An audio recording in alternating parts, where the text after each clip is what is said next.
Cars for a change.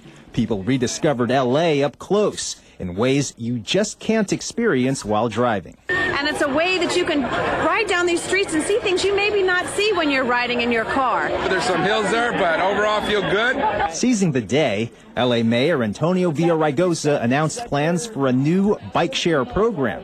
It'll soon provide 4,000 rental bikes with GPS devices to be available at kiosks in Venice, Hollywood, and downtown LA. A tremendous investment to allow people to rent a bike and go all over the city. The group Bike Nation has invested $16 million to launch the program without city funds. Expect its launch this fall. As for Ciclavia, it's also expected to return in the fall. People already gearing up for the next one. That's on Sunday, October 14th. Gil Reyes for LA This Week. The city is working to improve conditions for cyclists. Its goal is to build 1,700 miles of bikeways over the next 30 years.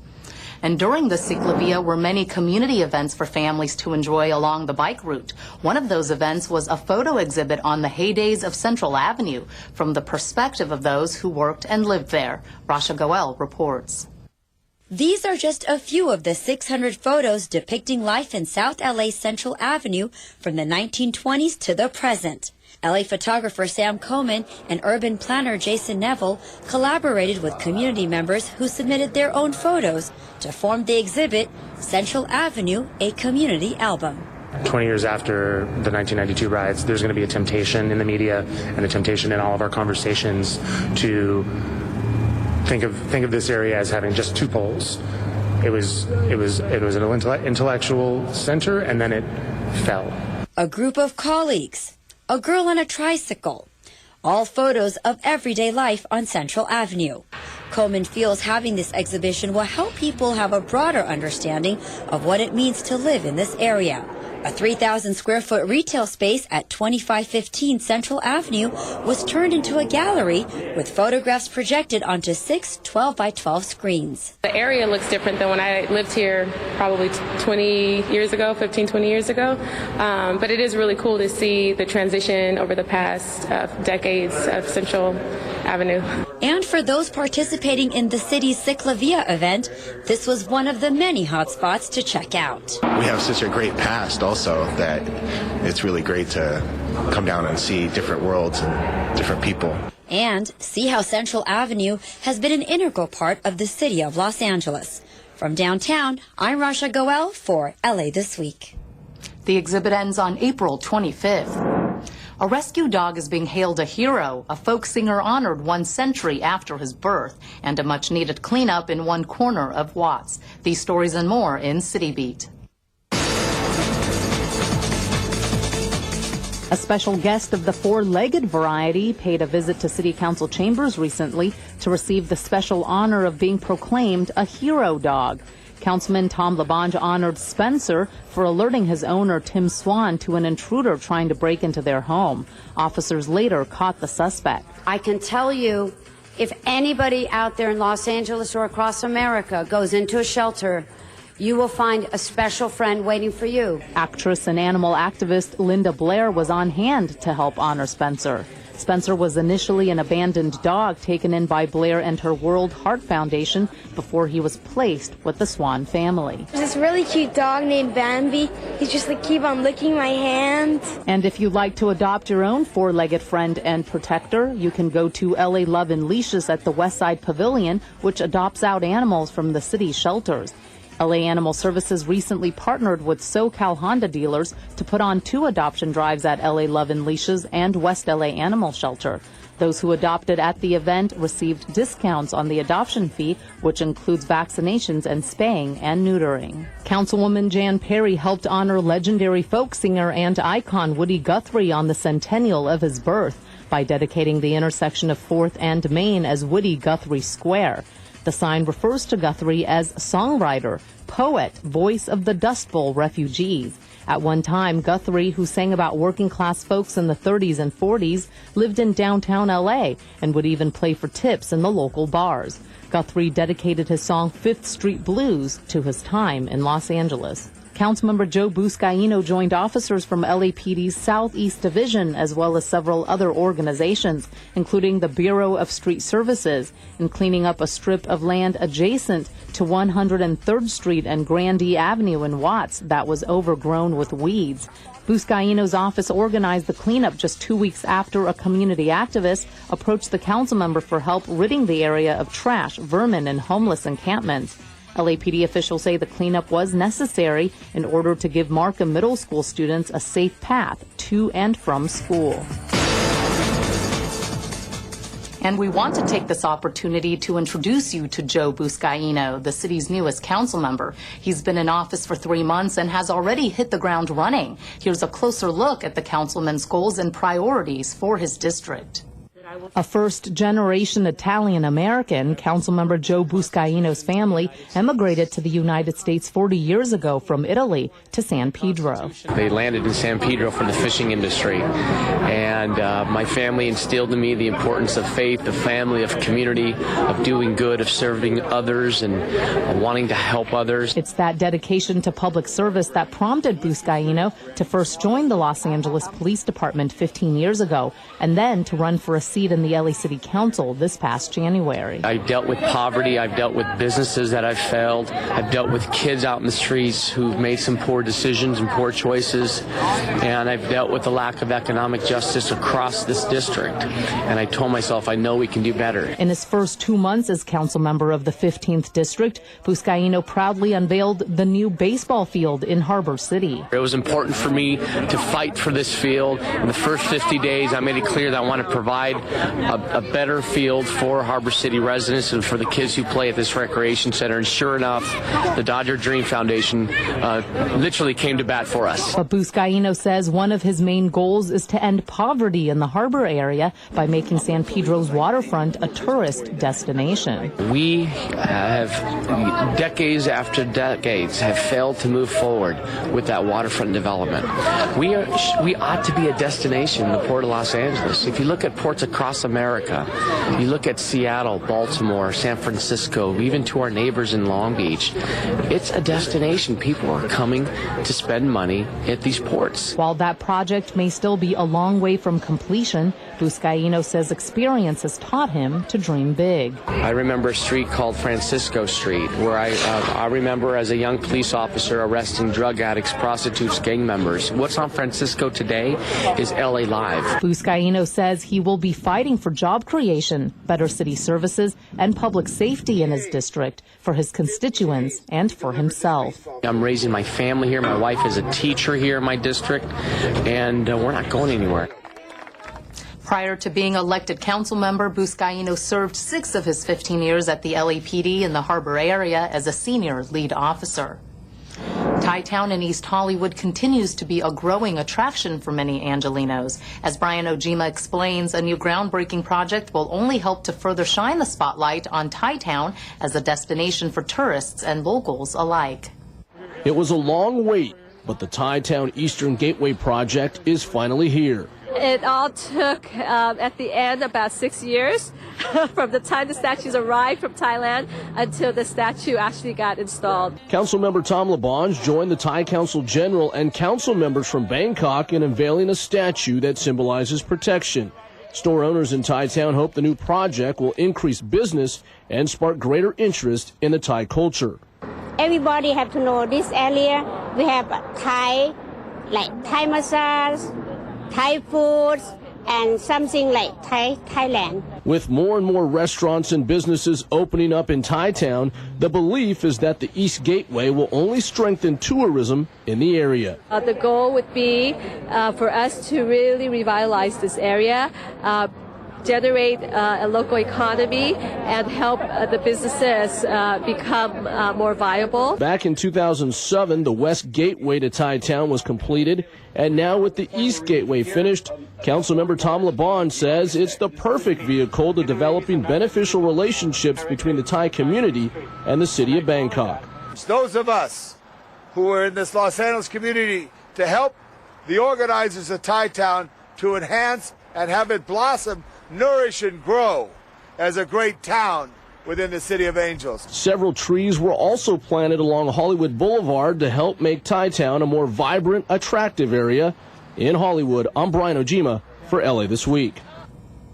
In this week's list of things to do, a walk to help the homeless, remembering the Titanic, and a tour of 4 of LA's most exclusive homes. Saturday, April 28th from 8 to 11 a.m. will be the 2nd annual Hike for the Homeless at Griffith Park. Adults, students, and pets on leashes can hike the 2.64-mile Fern Canyon Trail or 2-mile Old Zoo Trail at their own pace. The hike, which benefits the Society of St. Vincent de Paul's new family housing project for homeless women and children, begins near the merry-go-round lot. Griffith Park is located at 4730 Crystal Springs Drive. For registration costs and more information, go to hikeforthehomeless.com. Enjoy the Titanic Centennial Lecture and Film on Saturday, April 28th at 2 p.m. at the Egyptian Theater located at 6712 Hollywood Boulevard. To commemorate the centennial of the Titanic, Don Lynch, author of Titanic, An Illustrated History and Ghosts of the Abyss, will give a talk on the Titanic luxury liner, followed by the 1958 film on the sinking of the Titanic, A Night to Remember. More information can be found at americancinematheque.com. And if you love going to open houses for a chance to peek at how the other half lives, here's an event for you. The 56th Annual Art and Architecture Tour on Sunday, April 29th, starting at 10 a.m. Docents will lead you on a tour of 4 exclusive Southern California homes, chosen for their art collection and architectural design. The homes are in Truesdale Estates, Hancock Park, Windsor Square, and Coldwater Canyon. The event is presented by Los Angeles County Museum of Art, or LACMA. You can purchase tickets or find out more about the tour by going to lacma.org. And remember, you can find this information on our Facebook page. And that's a look at some upcoming things to do. With chalk in hand, Angelenos young and old channeled their imagination by putting ideas not on paper or canvas, but on concrete. Kids, you may not be able to draw on the walls or floors at home, but at the Chinese American Museum's recent chalk art event, the historic sidewalks of the El Pueblo Plaza were fair game. On paper, I don't really like to draw, but like with chalk and stuff, whatnot, paint, yeah. So I can see they like coloring, they like to use their imagination. The event was a way for the Chinese American Museum to publicize its current exhibit, Breaking Ground, Chinese American Architects in Los Angeles, 1945 to 1980. When it comes to the Los Angeles skyline, we have a lot of iconic buildings, but a lot of us don't really consider who the architects were.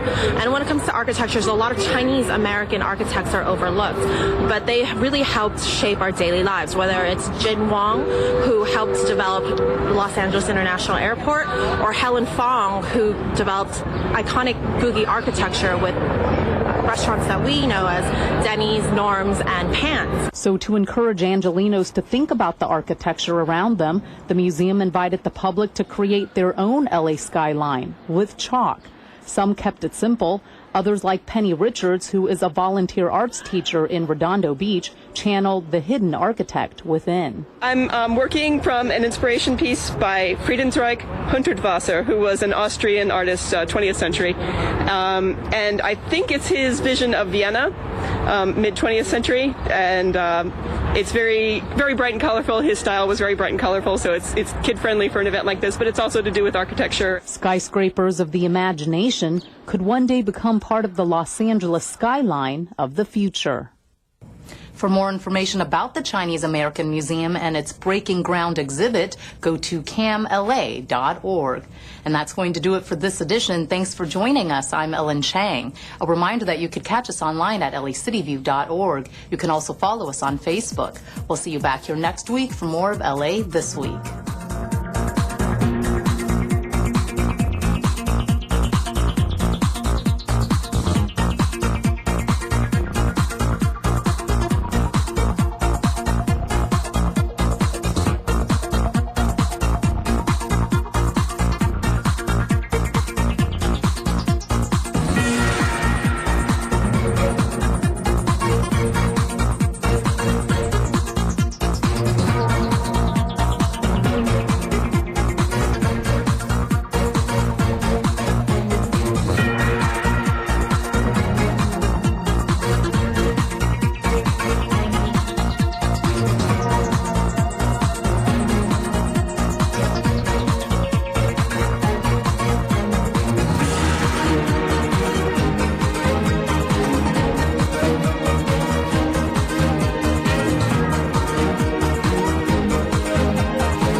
I got you something very special for our first anniversary. Now close your eyes. Surprise! It's an emergency preparedness kit. Isn't it great? It's got food, water, first aid kit, and this neat emergency tool for shutting off utilities. Honey, we are going to be prepared for any emergency. Honey? Sweetie, I have one more surprise. This really cool cranking flashlight. Get the message, be prepared. Saving energy is simple. It even saves you money. Replace incandescent light bulbs with compact fluorescent bulbs.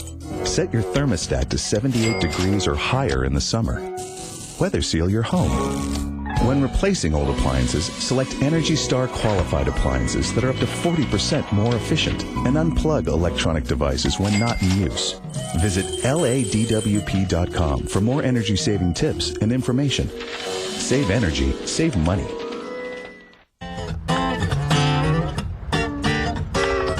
G'day, Troy McCubbin from North Hollywood. You're watching LA City View, Channel 35, our city, our channel.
I said, Kenny, I want you to throw up Channel 35. So now, Olga, you know I represent part of Hollywood. We welcome everybody to the John Farrar Chambers as we await the start of the council meeting.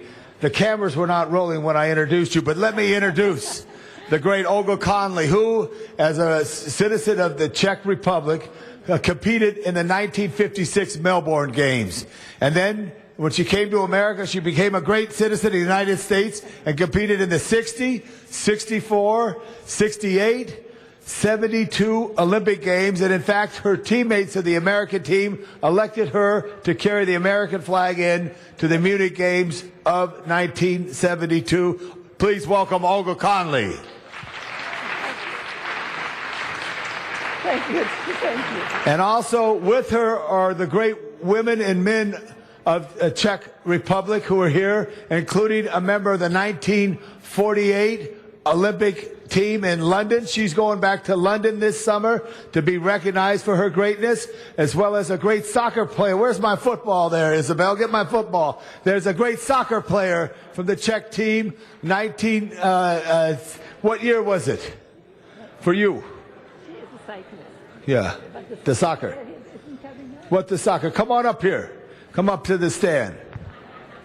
What year?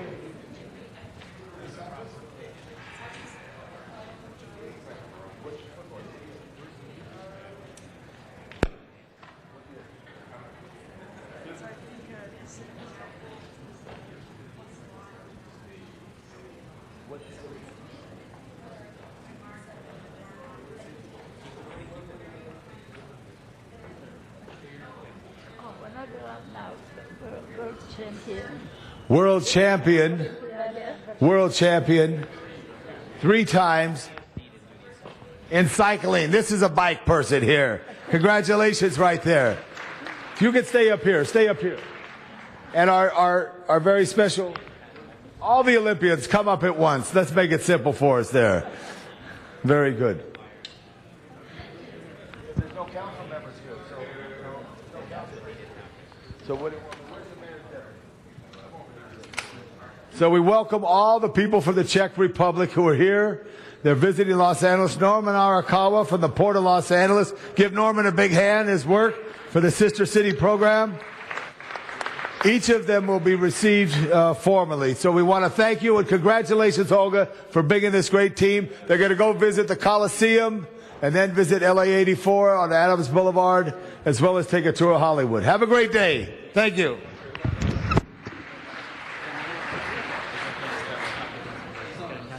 Okay, I got it. No one told me until right now. Okay.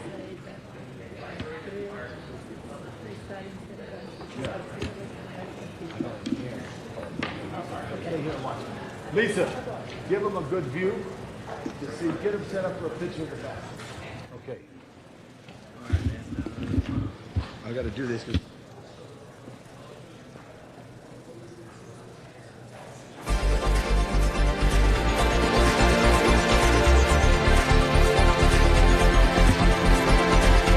Ladies and gentlemen, now it's a very special part of the program of our pre-council meeting as we recognize a variety of great programs. And this particular program, I'm going to call on the mayor of the great city of Los Angeles, Mayor Antonio Villaraigosa, to lead us into city council right now. And if I could ask Sergeant if you could let the mayor know we are ready to begin the programs for this morning.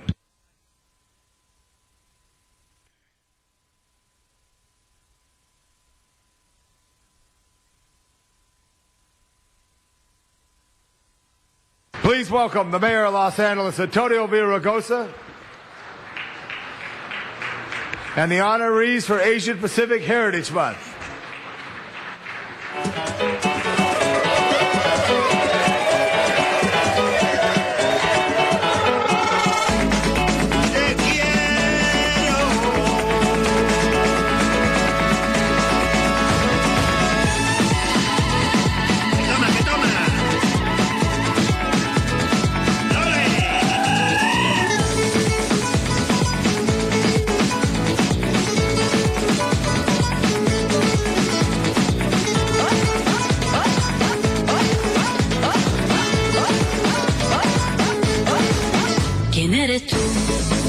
¿Dónde has estado? He removido cielo y tierra y no te encontré. Y llegas hoy tan de repente y te has sentido toda mi vida con tu querer. Nabe samjha, na main jana, jo bhi tumne mujhse kaha hai señorita, magar phir bhi na jaane kyun mujhe sunke acha laga hai señorita. No desvíes la mirada, quédate cerca de mí. Musko baho mein tumhero, samjhina, señorita. Chahat ke do qalbi dilwaye, duniya mein ye betam hai kya? Rafal ko baao kho jaye, mujhe hum hoga hum hai kya señorita.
great day to start. That's a special company called Mad Dance Company. Give them a big hand right now.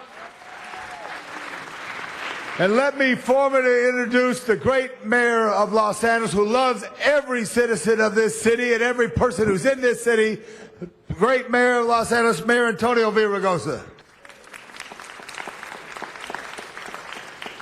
Thank you, Councilmember Labange, for that spirited introduction. And let's give a big hand to the Bollywood flash mob that, you know, I was joking as they were dancing that only in L.A.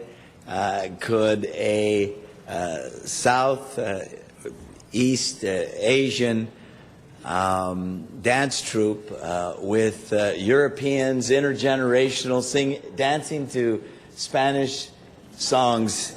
You know, that's L.A., you know, and only in L.A. And ladies and gentlemen, what a way to make an entrance. And I want to start by saying that these opportunities for us to acknowledge our heroes and sheroes, for us to really acknowledge the breadth and depth of the diversity of Los Angeles are truly special to me. And during our Heritage Month, it's an opportunity for LA to come together, to revel in our diversity, to take pride in it. It takes a tremendous amount of energy and effort to organize these events. And I want to recognize and thank City Clerk June Lakme, right here behind me, and Public Works Commissioner John Choi, and the Asian and Pacific Islander American Heritage Month Planning Committee. Let's give them a big hand.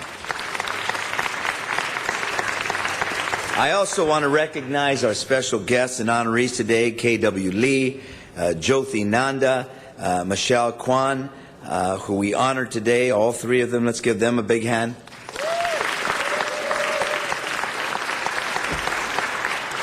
Now, this month, we celebrate the long and rich history of the Asian and Pacific Islander experience in our city, our state, and our country.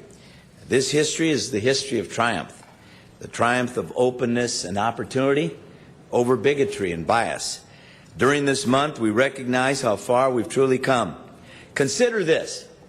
In 1854, the California Supreme Court ruled that the testimony of a Chinese man who witnessed a murder by a white man was inadmissible. The court justified its ruling with the statement that the Chinese were, quote, a race of people whom nature has marked as inferior, unquote. And today? Well, today that same court, the highest court in our state, boasts a majority of justices of Asian descent. In 1942, President Franklin Delano Roosevelt signed Executive Order 9066. Driven by fear and suspicion, this infamous directive ordered the internment of the Japanese Americans. To our lasting shame, tens of thousands of Angelenos of Japanese descent were uprooted and forced into internment camps. Today, the Japanese American community is a sparkling strand in a colorful weave of cultural and civic life in our city. Last year, Angelenos in every part of the city opened their hearts and rolled up their sleeves to provide resources and relief in the aftermath of the Great East Japan earthquake. In 1992, 20 years ago this month, Los Angeles erupted into violence. Korean American Angelenos call this Sayagu. During those 6 days in April, Korean Americans were targeted with violence and venom. Businesses burned, people were bruised and battered. 50% of the property damage was to Korean-owned businesses. Angelenos, especially the Korean community, felt abandoned by the police and the city leadership. Today, Koreatown is a bustling cultural and commercial center filled with vitality and promise. It's a jewel in our city's crown. Korean Americans are now respected members of what we like to call the city family. Leaders like Bang Won Kim at the Department of Neighborhood Empowerment and Public Works Commissioner John Choi. For over a century, men and women from all across Asia have come to Los Angeles. Adventurers and entrepreneurs working men and women, artists, refugees, and those in exile, mothers and fathers, the young and old. They've come here to settle, to start families, to find refuge, to study, to business, to do business, to sojourn. Through the decades and over the many generations, our Asian American and Pacific Islander communities have grown and prospered, and they continue to succeed and flourish. They've infused this city with their values, with their cultural energy flows through our art, our food, and our music. LA is unthinkable without its Asian American and Pacific Islander communities. It is unthinkable without you. It is an honor to stand here today and celebrate the opening of Asian American and Pacific Islander Heritage Month with you. And today's my privilege to present Asian American and Pacific Islander Heritage Awards to 3 extraordinary individuals. A journalist who risked his life to bring a voice to the civil unrest of 20 years ago, a professor of law who has dedicated her teachings to the civil rights and social justice, and a truly remarkable figure who is still the most decorated in her sport. Beginning with the spirit of Los Angeles, K.W. Lee.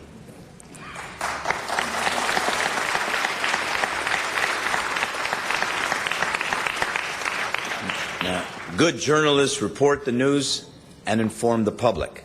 They get the facts straight and they make their deadlines. Truly great journalists do more. They give voice to people. They reveal the hidden truths. They capture the spirit of their time. K.W. Lee is a truly great journalist. Journalism was never a career for K.W. Lee. It's always been a calling. He came to this country from what is now known as North Korea in 1950 and has been writing ever since. He worked for papers across the country, big and small. He launched the first national English-language Korean-American newspaper, the Koreatown Weekly, right here in L.A. Over his decades-long career, he's covered some of our most important stories of the time. The civil rights struggle in the South, the fight for economic justice in Appalachia, the Los Angeles civil unrest.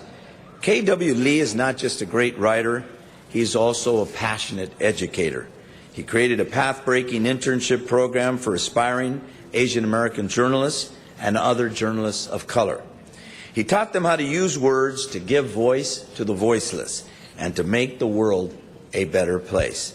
For his dedication to the truth and his unwavering belief in the power of the pen, I'm proud to honor K.W. Lee with the Spirit of Los Angeles Award.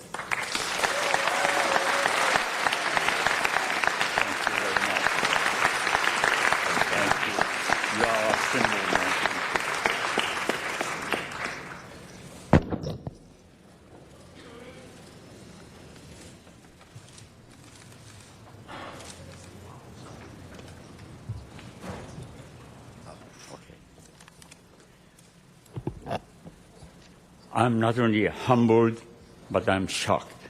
I'm really shocked because for all my life,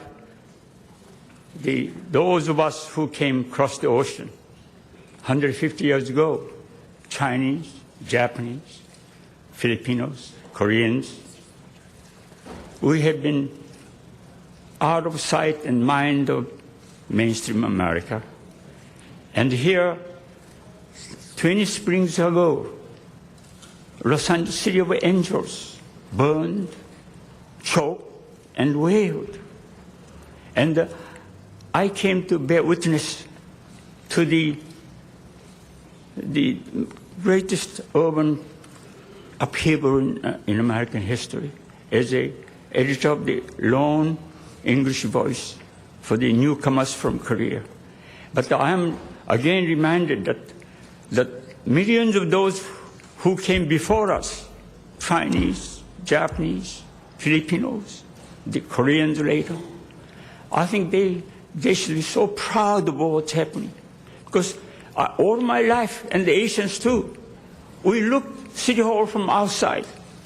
But I see, for the life of me, so many different colors I'm just overwhelmed.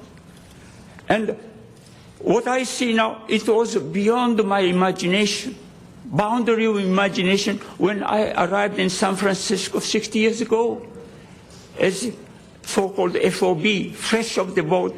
And I'm still FOB, and I'm just considered Los Angeles is the future city of America, and the future is here, and it works. And thank you, Mayor. And thank you. Thank you. Thank you. Bravo.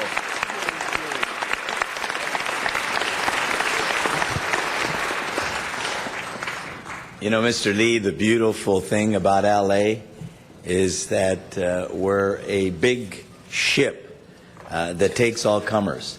Fresh off the boat, as you say, well, 42% of this city is foreign born. I like to say there are 37 nationalities that have the largest population here outside of the country of origin. We come from 140 countries. We speak 200 languages. So we welcome and embrace the foreign born. Thank you so much. Big hand for Mr. Lee.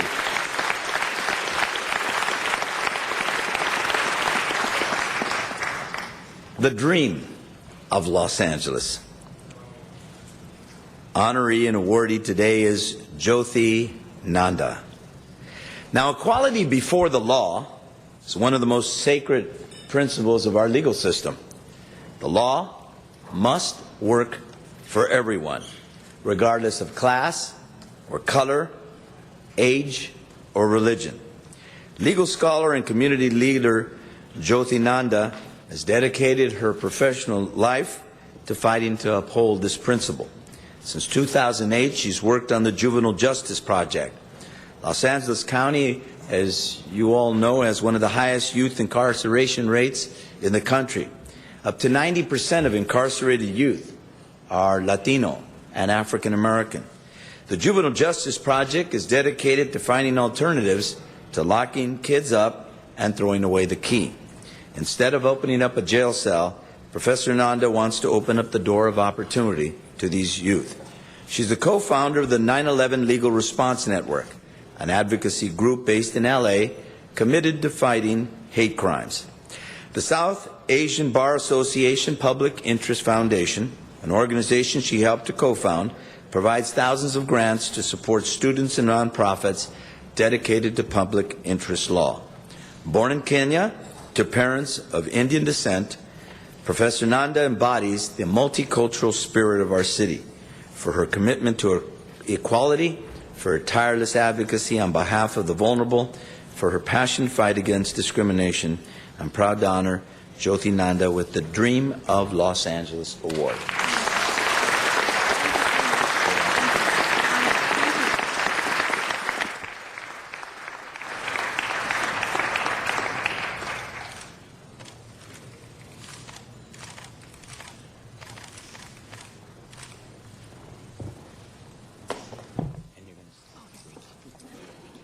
Thank you. They joke you should never give a law professor a mic, so I'll be very quick.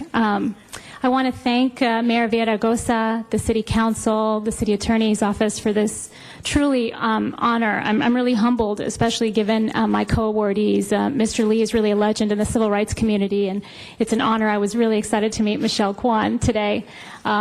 I want to thank the mayor and city council for this award, for affirming that public interest law is a noble profession.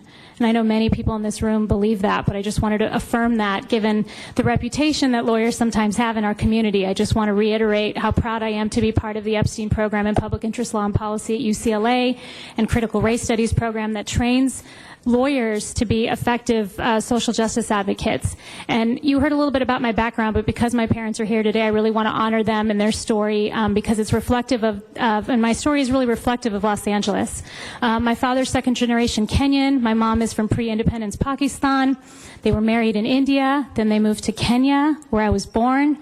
Idi Amin started kicking out a lot of the foreigners in Uganda in 1970 or 71. So in 1973, they were lucky enough to have the United States grant them a visa. We ended up in Rochester, New York. We lived in Rochester, New York for 7 years, and then the U.S. military, the U.S. Navy, hired my mom and brought us out to California, where we lived in Southern California. Went to public schools, went to public college, and then went to law school, and after law school really started, and during college started to really make the connections between my history and the history of everybody in this country, and really why I was here. I became an ethnic studies major while I was at Berkeley, decided I wanted to do civil rights law.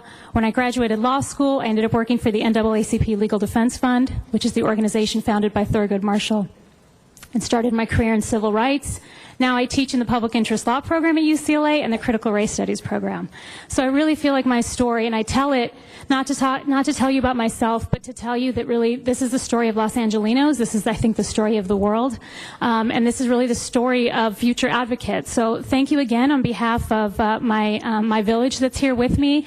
And again, for reaffirming once again how important public service is, especially these days. Thank you so much.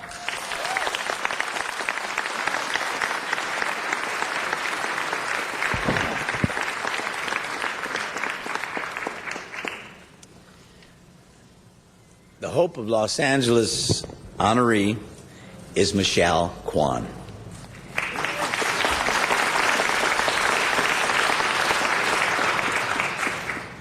You know, with one daring jump, with a spin and a flash of their skates, figure skaters bring us joy with their singular combination of athleticism and grace. And no one has brought us more moments of beautiful joy than Michelle Kwan. World titles, national titles, Olympic medals, Michelle has won them all multiple times. She's the most decorated figure skater in U.S. history.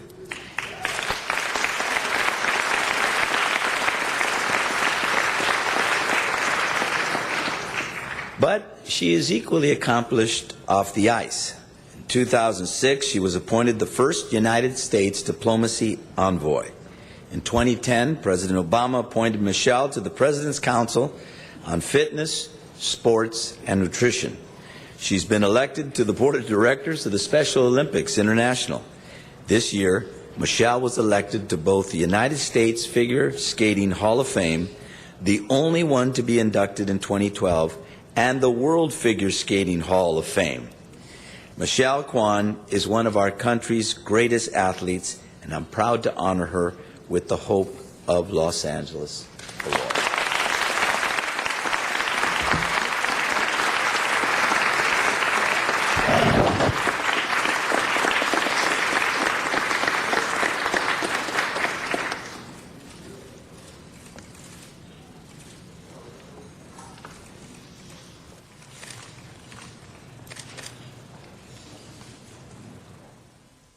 Mayor, thank you so much for your kind words.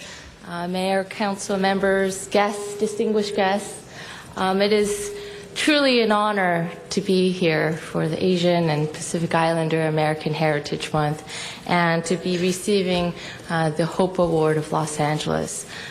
First, I want to congratulate my fellow award recipients, Professor Nanda and Mr. Lee. It is truly an honor just to be receiving this alongside of both of you. This award means a lot to me. I'm born and raised in Los Angeles.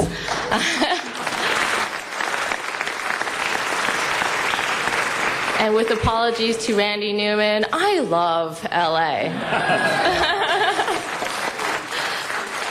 LA's my home. I love the spirit, the energy, the people. It really shapes the person I am today. And just as I am proud to represent Los Angeles, I am proud to be Chinese American. Growing up Chinese American in Los Angeles was a great experience for me, to be exposed to both traditions, experiences, culture. A lot of people ask me, do you feel more Chinese or more American? I say both. I'm very, very proud of my Chinese heritage, but I am through and through all American. So, and both define who I am.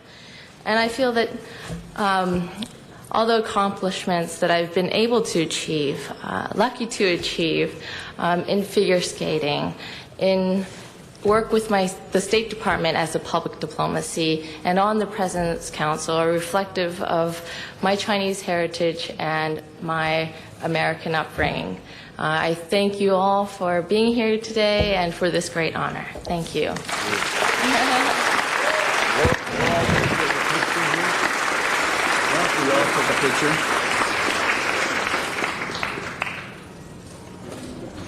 And Mr. Mayor, we have our city attorney, Mr. Carmen Tutanich, here, who I'm sure wants to say a few words.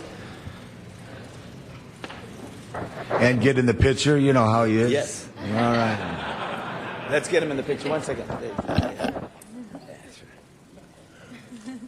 Thank you, Mr. President. Mr. President, thank you. Mr. President, for the first time in now the 6 years that we've been doing this, I will have to beg leave. I have to attend a funeral for a dear friend who I've known for nearly 45 years. And I would hope that one of the members would adjourn in her memory, Mary Reese Cedillo, the mother of Gilbert Cedillo. So if you have and done that already, I would hope somebody would do that. I do have to beg leave, so I'll turn it over to you and Carmen Tutanich. And Mr. Mayor, thank you for your work, and please give Senator Cedillo the love of the City Council. We did stand in adjournment of his mother, Mary. Let's give a warm send-off to Mayor Antonio Villaraigosa, and thank you, Mr. Mayor. Let's give a warm send-in to Carmen Tutanich, our city attorney. Mr. Tutanich. Good morning, Mr. Mayor, members of the council. It's a great honor and pleasure to be here as we celebrate Asian Pacific and Islander American Heritage Month. During the month of May, we honor the courage, achievements, rich cultural and economic contributions of the Asian Pacific Islanders, immigrants, and the following generations, which have made the culture in Los Angeles so enriched. The arrival, there are two reasons why May is selected as the month to honor the Asian Pacific Islanders. First reason, the arrival in the United States of the first Japanese immigrants on May 7th, 1843, and the work of the Chinese immigrants in building the Transcontinental Railroad, completed on May 10th, 1869. Los Angeles is the most diverse population in the world, a city where Latinos, Armenians, Lebanese, Anglos, Persians, Italians, Croatians, and Italians all come from all over the world and work together and live in harmony. This city is so great. As the mayor said, 140 different countries represented here, over 200 languages, and we live in peace. We are the example to the rest of the globe. We have the second largest Asian population in the United States, here in Los Angeles. I stand here proud with you, my colleagues, to honor the culture and the achievements of the Asian Pacific Islander Americans during this month. And it's with great honor and pride that on behalf of the City Attorney's Office, I want to award the scroll from our office to K.W. Lee, if I can find it, K.W. On behalf of the Los Angeles City Attorney's Office, thank you so much for your contributions to the culture of Los Angeles.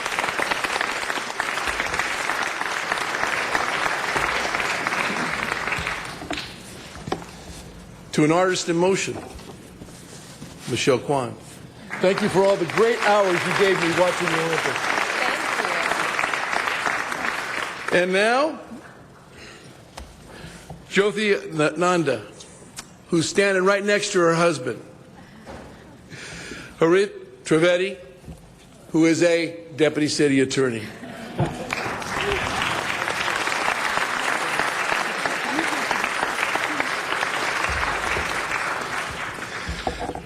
Thank you for allowing me the opportunity to address the council and the forum. I appreciate it. It's a great honor that I'm here today. Thank you. Well, thank you. If you could stand right there, Mr. Tutanich, a couple of members of council want to sing praise to this. Mr. Rosendahl of the 11th District. Thank you very much, Mr. President. It was an enjoyable presentation. I said the word great, great, great more times than I've said it in a long time around here, because this is extremely great. Just 2 days ago, we put a memorial marker at the corner of Lincoln and Venice regarding the Japanese internment, which was 70 years ago on the 25th of April. They were rounded up and they were taken away in buses and they went to Manzanar. I went to Manzanar with the West LA United Methodist Church with some of their members. And at the memorial service, there were 7 folks who had been there. We never will forget what happened to the Japanese Americans, and it was an outrageous action. There were 10 camps, 120,000 people in it. And my West LA folks in various groups have been honoring it and bringing it out, and we are memorializing that act. I just want to do a shout out to the Japanese Institute of Sorotel, the Chinese Baptist Church of West LA, the West LA United Methodist Church, the West LA Buddhist Temple, the Venice Hanwha Buddhist Temple, and the Venice Community Center. I had the privilege and pleasure of being in the Philippines and had a chance when I was a journalist. So I was so honored to be with you, a man that is a true journalist in his whole life. I had the opportunity to do a series of shows. I interviewed the president of the Philippines. I interviewed the various warring factions in the Manila Hotel. And I realized that we have over 1 million Filipinos in the United States who not only send money back, but most of them are in the health profession and other incredible opportunities. What's so beautiful about Los Angeles? It is a microcosm and a blender of the entire earth. As the mayor had said, 47% of the people are immigrants. My parents were immigrants too, but that was a European backdrop, and I'm first generation as well. 200 languages in 140 different countries. The interaction in Los Angeles can symbolize to the whole world that all people are beautiful, all people should be accepted. And in LA, it is truly a blend of all of that. So I just want to acknowledge everyone from Asian descent and all of the various mixes. I've had the privilege of being to 52 countries, and I've seen parts of the world, and I have seen how when it's all united like it is in Los Angeles, nothing can beat this. So we're honored to be in LA, and I'm honored to honor you. Bless you all. Thank you very much, Mr. Rosendahl. Councilmember Joseph Busquiano. Thank you, Mr. President. This presentation just reminds us that the city of Los Angeles is the Pearl City in America and how diverse we are. And I'm proud to be a son of immigrants as well. And congratulations to Mr. Lee, Ms. Nanda, Michelle Kwan. Michelle, you've really... I was excited to know that you're here today, and I'm going to ask for your autograph and to take a picture with you. And you have done, you've really represented the city globally, and I just want to congratulate you and thank you. And prior to getting to this seat, I had the honor and the privilege to share the stage with Assemblymember Warren Furutani, and to hear his story of his parents being interned at Terminal Island. It gives us an opportunity to honor and highlight our Asian American leaders as well. My wife and I had an opportunity to visit China before we had kids, and to say, you know, learn ni hao and cold beer, ping pijo, and I had an opportunity to really enjoy the culture of China. And yeah, exactly, you know, cold beer is critical when we travel, right?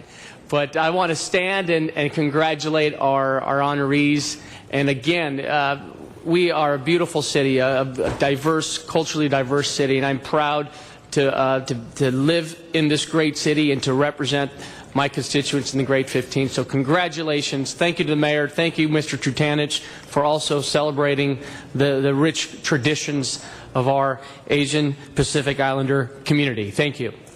Thank you very much, Councilmember Joseph Busquiano. You could send me down to San Pedro anytime. That's a great place to be. But all of you are very special to be here today. We're going to ask you to come up here and unveil the poster as we do right now. And as Mr. Zine just pushed his button. So let me call on Mr. Zine, who's very fine. Oh, I pushed my button, Mr. LeBon. Thank you for paying attention. I want to also acknowledge the great folks that occupy Los Angeles, along with so many other people, so many other cultures. I'm Lebanese, as our city attorney mentioned. So many people come to this great land of America and then come to the City of the Angels, where they can enjoy life, prosper, and have great opportunities. And I want to talk about a great opportunity. A gentleman who's standing there with a couple stars on his collar, who I knew when he was a police officer, a motorcycle officer, Terry Hara, a Japanese, the highest ranking Japanese in the Los Angeles Police Department. Terry Hara. Take a bow, Terry Hara. And if things work out, Terry Hara may retire from the LAPD someday. With all those hash marks, he's ready to retire and assume a position of leadership here in the City of the Angels as a council member. I just want to acknowledge that. So to all of you, thank you very, very much for being here, and congratulations. And I'd like to get a picture and autograph, too. Thank you. Very good, Mr. Zine. And I do want to recognize Emil Mack from the fire department right next to Chief Hara. Give Emil Mack, one of our great leaders in Los Angeles. So now's the time to formally unveil the calendar. So, Mr. City Attorney, would you escort our distinguished honorees right up here as we unveil this wonderful calendar? June Lagmay. Let's give June Lagmay, our city clerk, a big hand.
Now, as we conclude our special presentation for Asian Pacific Heritage Month, Mr. Koretz.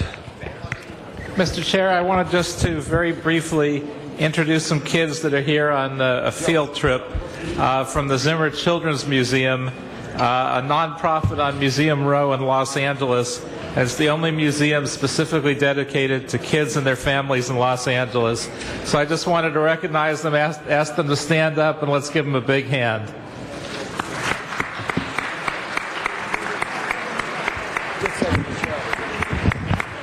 Thank you very much, Mr. Koretz, and our special guests. The courtyard will have a reception for Asian Pacific Heritage Month, so we will ask all those if they would like to go out to the courtyard for that reception. We're going to continue our meeting in a moment as we reshuffle our chairs. I'm going to call on Council Member Jan Perry for a special presentation.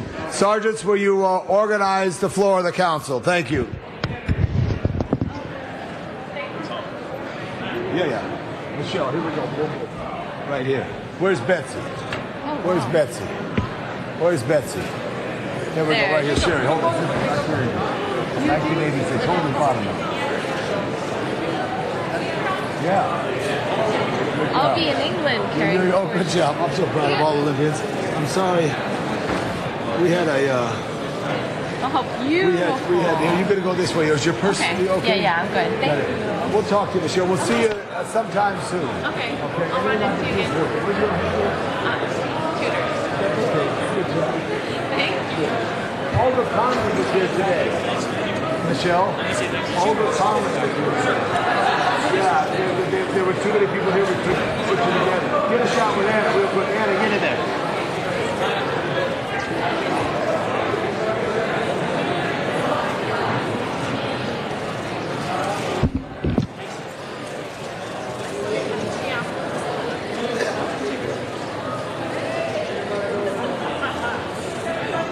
Okay, Sergeants, if we could get organized a little, we've got a very, very special presentation. And if we call the council back to order.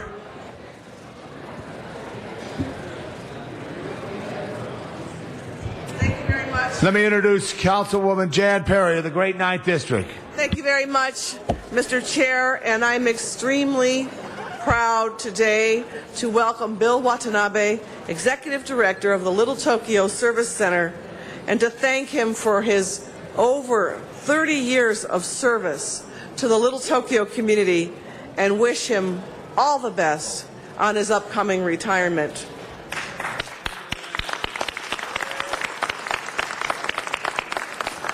Bill was chosen as the Little Tokyo Service Center's Executive Director in 1979. Now, at that time, the center was conceived as a multi-purpose social welfare agency, and he had a staff of 1 person. Today, the Little Tokyo Service Center has grown to encompass a comprehensive program of social services, housing, and community development activities. It now has a combined staff of over 140 employees and countless more volunteers. Under Bill's tremendous leadership, Little Tokyo Service Center now serves over 18,000 clients a year, providing services such as child care, youth programs, family counseling, parenting classes, affordable housing, business development, community organizing, services for seniors, and computer classes for seniors and young people. In addition, the Little Tokyo Service Center has been a major contributing factor in revitalizing the Little Tokyo National Historic Landmark District, having been responsible for the renovation of 3 historic buildings in Little Tokyo that now provide housing and community leadership assistance. During his tenure, Little Tokyo Service Center has completed the first new family-oriented housing project in Little Tokyo in over 70 years that today provides 100 units of affordable housing to seniors and to young people. And in 1992, after the LA riots, Bill started the Los Angeles Tofu Festival, a 2-day food festival and fundraiser that entertained thousands at a time when many were afraid to come downtown or to Little Tokyo after dark or on the weekends, and helped to further revitalize Little Tokyo's historic core.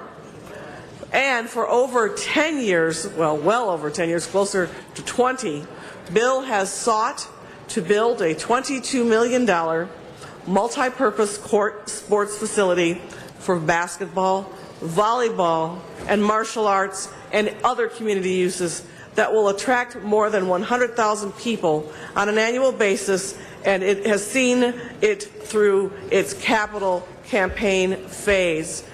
It will be known as the Budokan, and it will meet a growing need for recreation space in Little Tokyo and the growing downtown residential community. And Bill, I got to say, it's been a real joy to be able to work with you on pursuing this vision. Bill has also founded numerous other community initiatives: the Asian Pacific Community Fund, Asians for Miracle Marrow Matches, the Asian Pacific American Research Roundtable, just to name a few. I wanted to take this opportunity to personally thank Bill for his legacy of service on behalf of everyone, all the stakeholders, the people of Little Tokyo, and the city of Los Angeles. And I know we will miss you, Bill. We wish you all the best on your retirement as Executive Director of LTSC. And I would like to say publicly that I count you as a friend, but more than that, a community champion. And even though you're retiring, I suspect you won't really be sitting around. And you have a up-and-coming, capable successor in Dean Matsubayashi. And I don't know, where's Dean? Dean? Dean?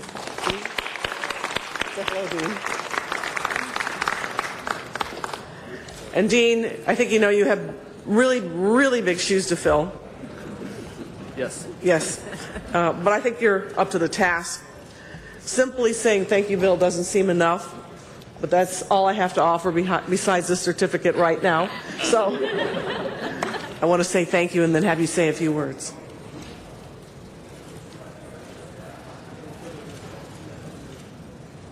Hold on, Miss Perry. We got another Betsy's coming right now for a great angle. Thank you.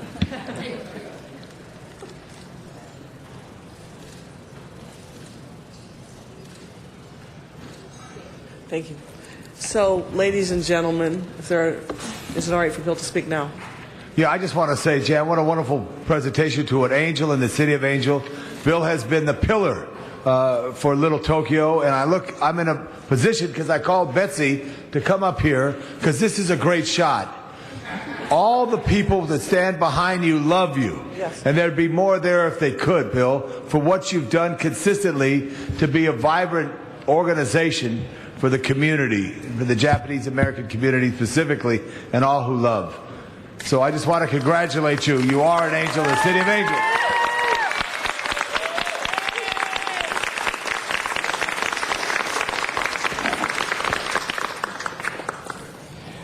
Thank you very much, Jan. It's been wonderful to have someone like you representing Little Tokyo, and it's certainly been my privilege to have worked together with you, and I appreciate this very much. And it's also nice to see Councilman Labange walking around Silver Lake every now and then, so it's good to see you in the mornings. It's been my privilege and honor to serve the people of Los Angeles through the Little Tokyo Service Center. The Service Center has received grants and funds from the City of Los Angeles for many, many years through CDD and the Department on Aging, and so we very much appreciate the support that you've given to us as an agency so that we can provide these services. It's been a long time, over 32 years, and I've stood at this podium a number of times advocating for this issue and that issue, so it is a nice treat to be receiving from this podium this recognition from the City of Los Angeles. So I want to thank all of the staff and friends who showed up behind me to celebrate this day. Yeah, like, what, 100? I don't know. There's a lot of people here. Yeah. And so thank you for coming and taking time to be here. And again, thank you so much to the City of Los Angeles. Bill, thank you very much. Ms. Perry, thank you very much. Great presentation, Bill. Okay, everybody. Thank you. This time I'd like to call on Council Member Richard Alarcon for a very special presentation. It's just following Bill's.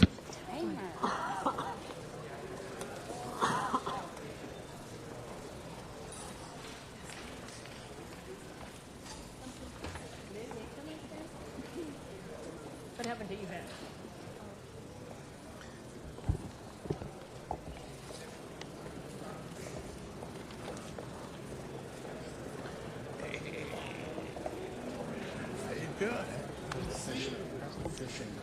Hey, Daddy. I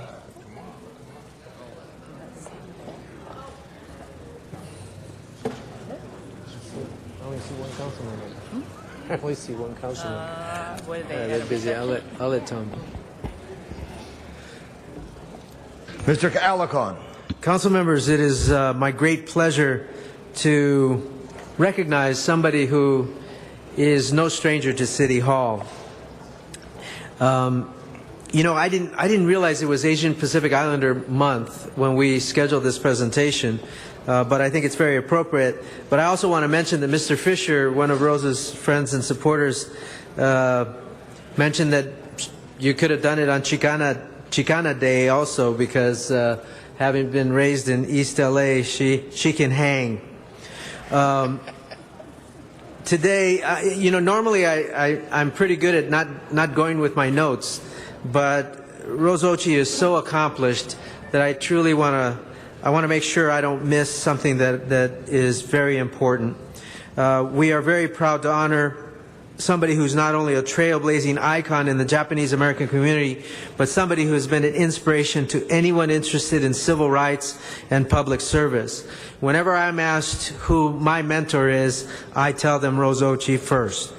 I don't think there's many people in this chamber who don't either know Rose, have worked with Rose, or know about the great things that Rose has done for the city of Los Angeles and for the United States. But her biography is so impressive, I wanted to mention just a few of the things that she has done in her lifetime of service. When Rose was born in Boyle Heights in 1938, her parents must have known right away how special their new daughter was, because they named her Takayo, which means something very different in Spanish, doesn't it? But you need to go into the details. Yeah, I'm going into the details, Rose. Takayo means child with high ideals. She didn't become Rose until the Ochi family was sent to Rower, I think I'm saying that right, Rower War Relocation Authority Camp in Arkansas in 1942, where Caucasian teachers gave the Japanese American students Anglican names. Rose's experience in Rower, as well as the time she spent in the Santa Anita Assembly Center, left an indelible impact on her life, and she has worked throughout her career to fight for civil rights. After her family was released from Rower, Rose returned to Los Angeles and resumed her education, enrolling at the Lorena Street Grammar School in East Los Angeles, and eventually graduating from Roosevelt High at the age of 16 before going on to graduate from UCLA and Loyola Law School. Rose immediately used her law degree for good, and along with a young lawyer named John McDermott, Rose won the landmark Serrano versus Priest case in front of the California Supreme Court, ensuring that the 14th Amendment Equal Protection Clause applied to how we fund education in California. Rose became a member of our City of Los Angeles family in 1974, working as an executive assistant to Mayor Tom Bradley. When many of us first met her, and eventually becoming the director of the city's Criminal Justice Planning Office. In 1993, Rose left the city of Los Angeles to work for the Clinton administration, and she eventually became the first Asian American woman to ever serve at the Assistant Attorney General level. Thank you, Bill. I do want to mention that when she worked in the Justice Department, I called her up, and my daughter, Andrea, who's now the president of Public Works, was going to Georgetown, and I told her, I asked her if she had an internship for her, and she hired her. It's 12 o'clock. She hired her. We got nothing else to do. She said, she brought her on, and a month later she called me and she goes, "Richard, you're right." And I said, "What am I right about?" She said, "She is better than you." And so I've known Rose for many, many years. She brought me into City Hall in 1981, and my life has changed as a result of that. In 1993, I already said that. In 2001, Rose returned to LA and rededicated herself to public safety in Los Angeles. Rose not only served as an appointee to the Los Angeles Police Commission, but she became the founding director of the California Forensic Science Institute at the Los Angeles Regional Crime Laboratory. And most recently, she served as the Forensic Science Institute's executive director. It was under her leadership and guidance that the center operates educational and training services for forensics personnel. Long before you heard about CSI, Rose was in there doing forensics stuff in order to improve the effectiveness of our justice system. I want to mention, for those of you that are cops, and I understand there's a few on the council, it was Rose Ochi who went on a trip to Japan as a representative of Mayor Bradley, and came back with an idea to bring a system that they developed called the Automated Fingerprint Identification System. And Rose Ochi, and I wish Bernard Parks were here, but he's opening a train someplace, because At the time, we had a mayor and a chief of police that didn't necessarily communicate very well. Okay, they didn't talk at all. But it was Rose Ochi and Bernard Parks who actually were the liaisons between the two departments, and it was them who encouraged their bosses to jointly support the automated fingerprint and identification system. So her work in the forensics began way back then, and it continues in spirit with the continued Forensic Science Institute's work each day. The work that Rose is probably best known for is her inspiring leadership in the Japanese American community's fight for redress and reparations. Bill, you just mentioned it. Rose put it on the map. In 1972, Rose joined the Manzanar Committee and played a pivotal role in making the Manzanar internment camp a National Historic Site. She's also assisted the United States government through service on the Select Commission on Immigration and Refugee Policy and the Commission on Wartime Relocation and Internment of Civilians. In fact, Rose will be honored by the Manzanar Committee with the Sue Embry Legacy Award, which will be presented tomorrow at the 43rd Annual Manzanar Pilgrimage. I can't think of a better person for the Manzanar Committee to honor with this award, which is also known as the Baka Guts Award. Baka Guts means crazy enough to have courage. Rose certainly has courage. And I do want to mention that when President Reagan signed the Reparations Act, he asked Rose to stand by his side as he did so because of the incredible impact that she had on that legislation. On behalf of the City Council, I am tremendously honored to be able to present this resolution to an inspiring trailblazer who has touched so many lives, including my own, as my mentor, throughout her lifetime of fortitude and dedication. Los Angeles is a better, safer, and more just city because of Rose Ochi. Please join me in thanking Rose for her lifetime of service. Thank you very much. And before Ms. Ochi speaks, I got to call on Councilman Rosendahl. Jump right in there, Bill. Wherever. Yeah, get close. Get close. You know, the committee that just gave her an award, the 43rd visit there, we talked about that when we did the dedication right there at Venice and Lincoln on, what was it, 2 days ago? That 70 years ago, it was outrageous that Americans were taken out of their homes with one suitcase and the clothes on their back, and they were put in buses and taken away. And when I went to Manzanar and saw the harsh climate and the fact that they were put in barracks, but the amazing thing was the resiliency of the Japanese American community. They created gardens, and then they actually produced about 80% of the food themselves there. And one of the hardest things to see were pictures of their children in military uniform who were fighting in the war, but yet their parents and their brothers and sisters were in an internment camp.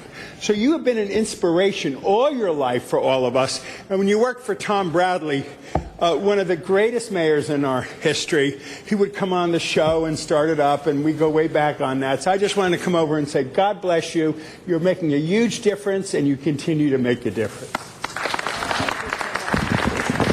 Very nice words, Mr. Rosendahl. And Mr. Alicorn, I had the pleasure of working with Rose as I've worked here as well, but the greatest memory of Rose is when I went to represent all of us when Manzanar was formally dedicated, turned over through the process of the land from the DWP.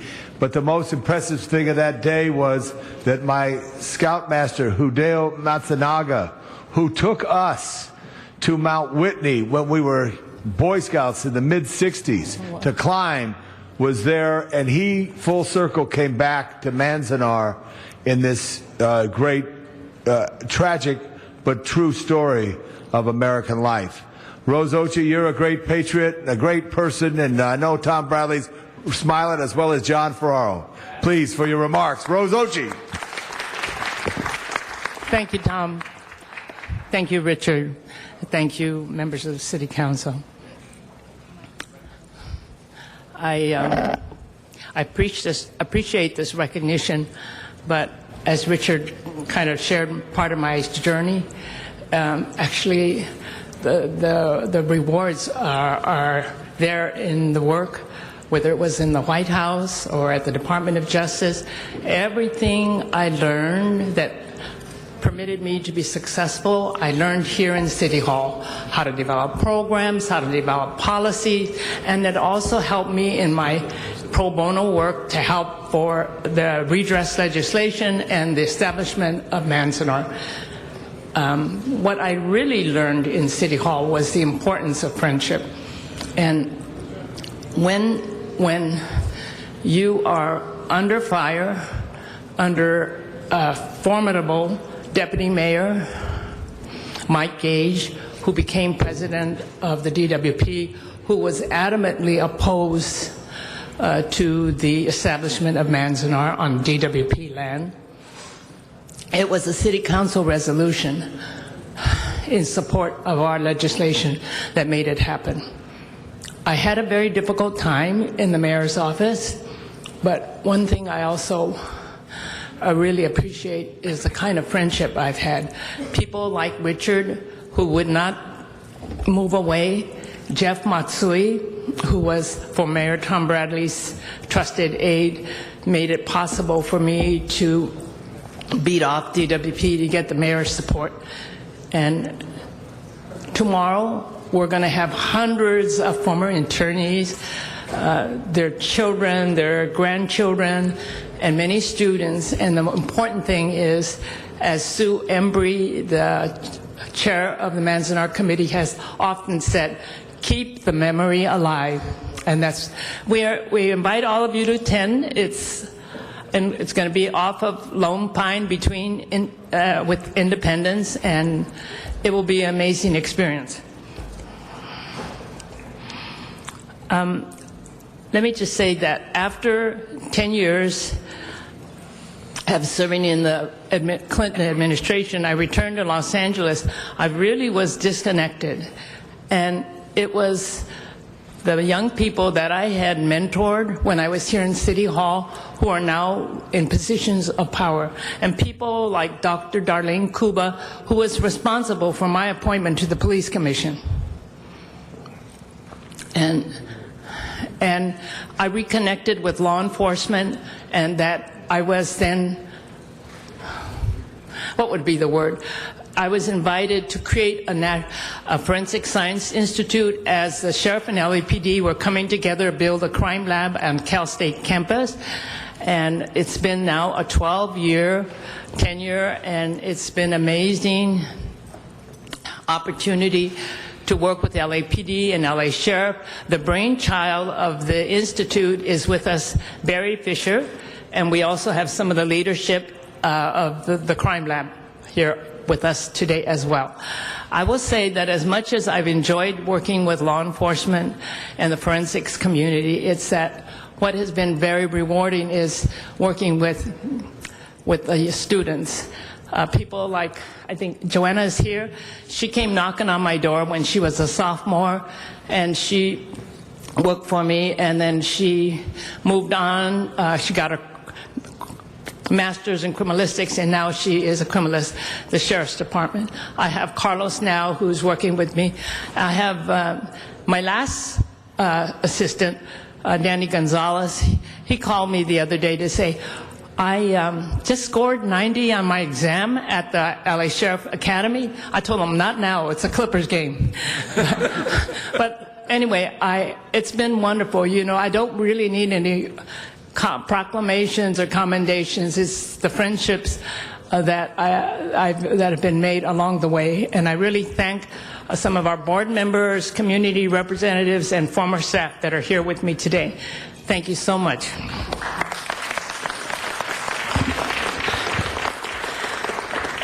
I want to conclude with one comment, is that my journey began here in City Hall, and it's appropriate that I'm going to end my tenure with the Institute here.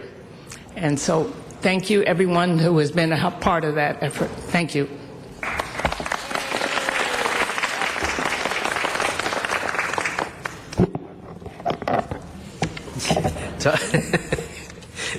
I've had two people say, introduce Tommy, introduce Tommy. But you know, I can tell you that behind every great woman is a great man. And Tommy, Tommy Ochi meets that standard, and you know, with all the ups and downs that it takes, these were not simple battles. Any one of these took, as the statement said, it took guts to get a lot of this stuff done, time and commitment, and much time away from the house. But Tommy was always there for Rose to go back to, and as a result, provided her with the strength that she needed to move forward with these incredible causes. There's not just one cause, there's so many and so diverse.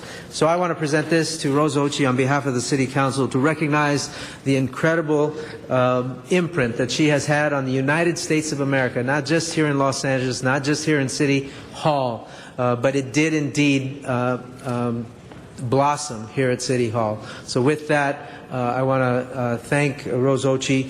I am one of hundreds, I believe, mentors, mentees that Rose has helped along the way, and I love her, and I thank her so much for giving me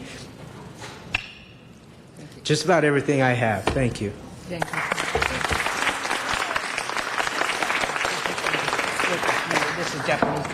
Thank you very much.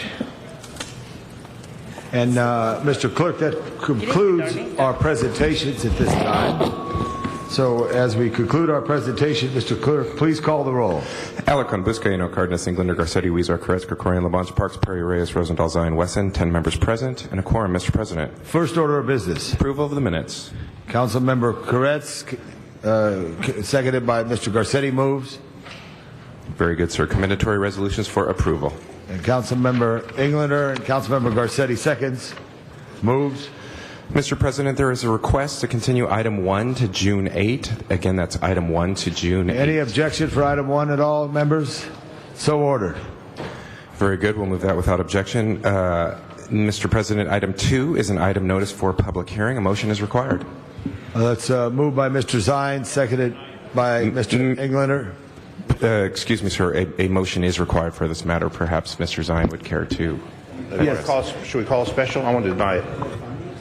Yes. Mr. City Attorney, please speak on the microphone. Put it on special. Put it on special. Special on item 2. Very good, sir. Items 3 through 6 are items for which public hearings have been held. A committee report for item 6 has been submitted and circulated for council's consideration. Okay, items 3 through 6. 3 through 6, no specials on 3 through 6. Mr. Clerk, let's open the roll on those. Close the roll. Tabulate the vote. 10 ayes. Mr. President, items 7 through 17 are items for which public hearings have not been held. 10 votes are required for consideration. Let's open the roll. Wait. Close the roll. Tabulate the vote. For consideration. Okay. Correct, Mr. Clerk? That is correct, sir. Okay, so what's up now? Mr. President, I believe there were 10 ayes on that. Oh, 10 ayes. We have items 7 through 17. Perhaps any of the members would care to call them special. We do have cards, Mr. President, on items 11, 14, and 15. Again, that's 11, 14, and 15. Okay, do you want to take the balance, or how do you want to do that right now? Mr. President, if you're comfortable that none of the members would like to call any of the items special, we could take up the balance. All right, let's take up the balance. Let's open the roll. Close the roll. Tabulate the vote. 10 ayes. 10 ayes. Good. 8, 9, 10, 11 forthwith, please. 8, 9, 10, 11 forthwith. We have some cards, correct? We have a requirement, Mr. City Clerk? Yes, sir. We have cards on 11, 14, and 15. Perhaps at this point in time, though, you'd prefer to take general public comment. Okay, we'll take your advice on that. General public comment. First, Arnold Sachs.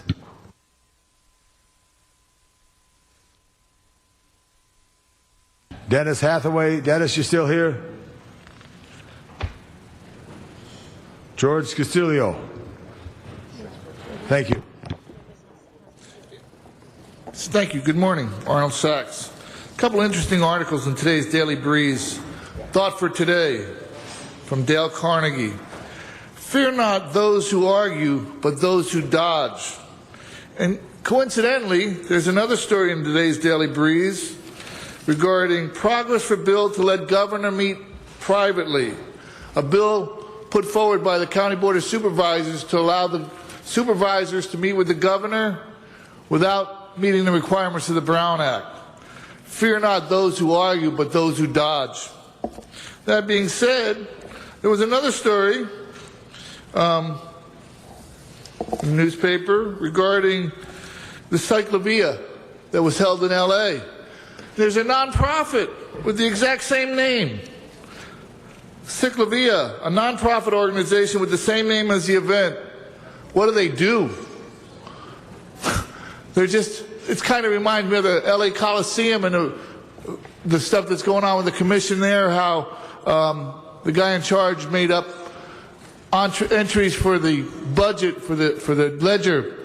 LA activities with the capital LA, so that when you put it on the ledger it looks like official, but when he's getting checks it's going right to his pocket.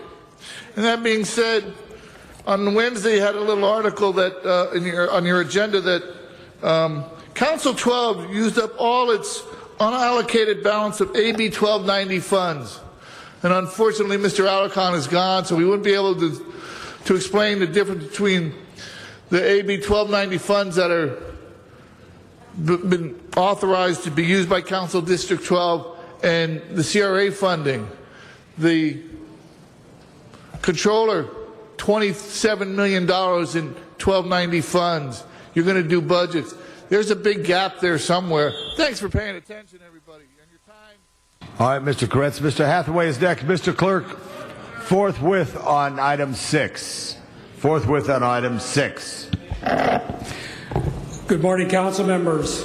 My name is Dennis Hathaway. I'm president of the Coalition to Ban Billboard Blight.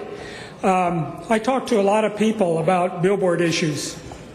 And the other day I was talking to a woman who was concerned about the sheer quantity of alcohol advertising on billboards and other kinds of signs.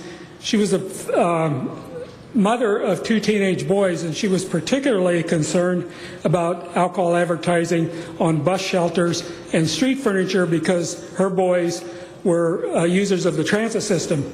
And I explained to her that the city cannot restrict content of advertising on public property, but there is no such prohibition or no such restriction on public property. The city can do whatever it wants. And I further explained to her that the MTA does not allow alcohol advertising on its buses and its transit system and its stations, but that the city does allow it on the bus shelters. And she said, well, why do they do that? And I said, well, Councilman Alarcon has introduced a motion to prohibit alcohol advertising on public property, on city-owned property, and that has been in committee since last October. And she said, well, why don't they move on that? And I would like to ask you that question. And I would like to commend Councilman Alarcon and support him for introducing that motion. I would also like to thank Councilman Huizar, Councilman Cardenas, and Councilman Koretz, who seconded that motion, and my own Councilman Bill Rosendahl.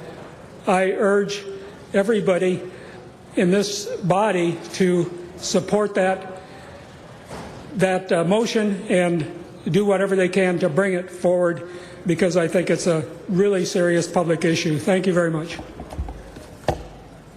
Thank you very much. Good morning, City Council members. Thank you for allowing for public comment on the issue of alcohol ads on public property. My name is Jorge Castillo. I'm with Alcohol Justice. Our research shows that Los Angeles County spends $2 billion each year managing the cost of alcohol, and it affects public safety and public health. In item 8 in today's agenda, the Public Safety Committee is going to authorize the Chief of Police to negotiate and execute a sobriety checkpoint mini grant. And just in the same manner, we're asking the Public Safety Committee to agendize the motion to ban alcohol ads on public property so the City Council can decide and draft an ordinance that would do just that. The research shows that young people, the more alcohol ads they see, the more they're likely to drink. and we would like the city property, which is the paid by tax dollars and is the people's property, to not advertise alcohol because it costs so much money to public safety, public health. And we would like young people and families that utilize public property not to be exposed to alcohol advertisement.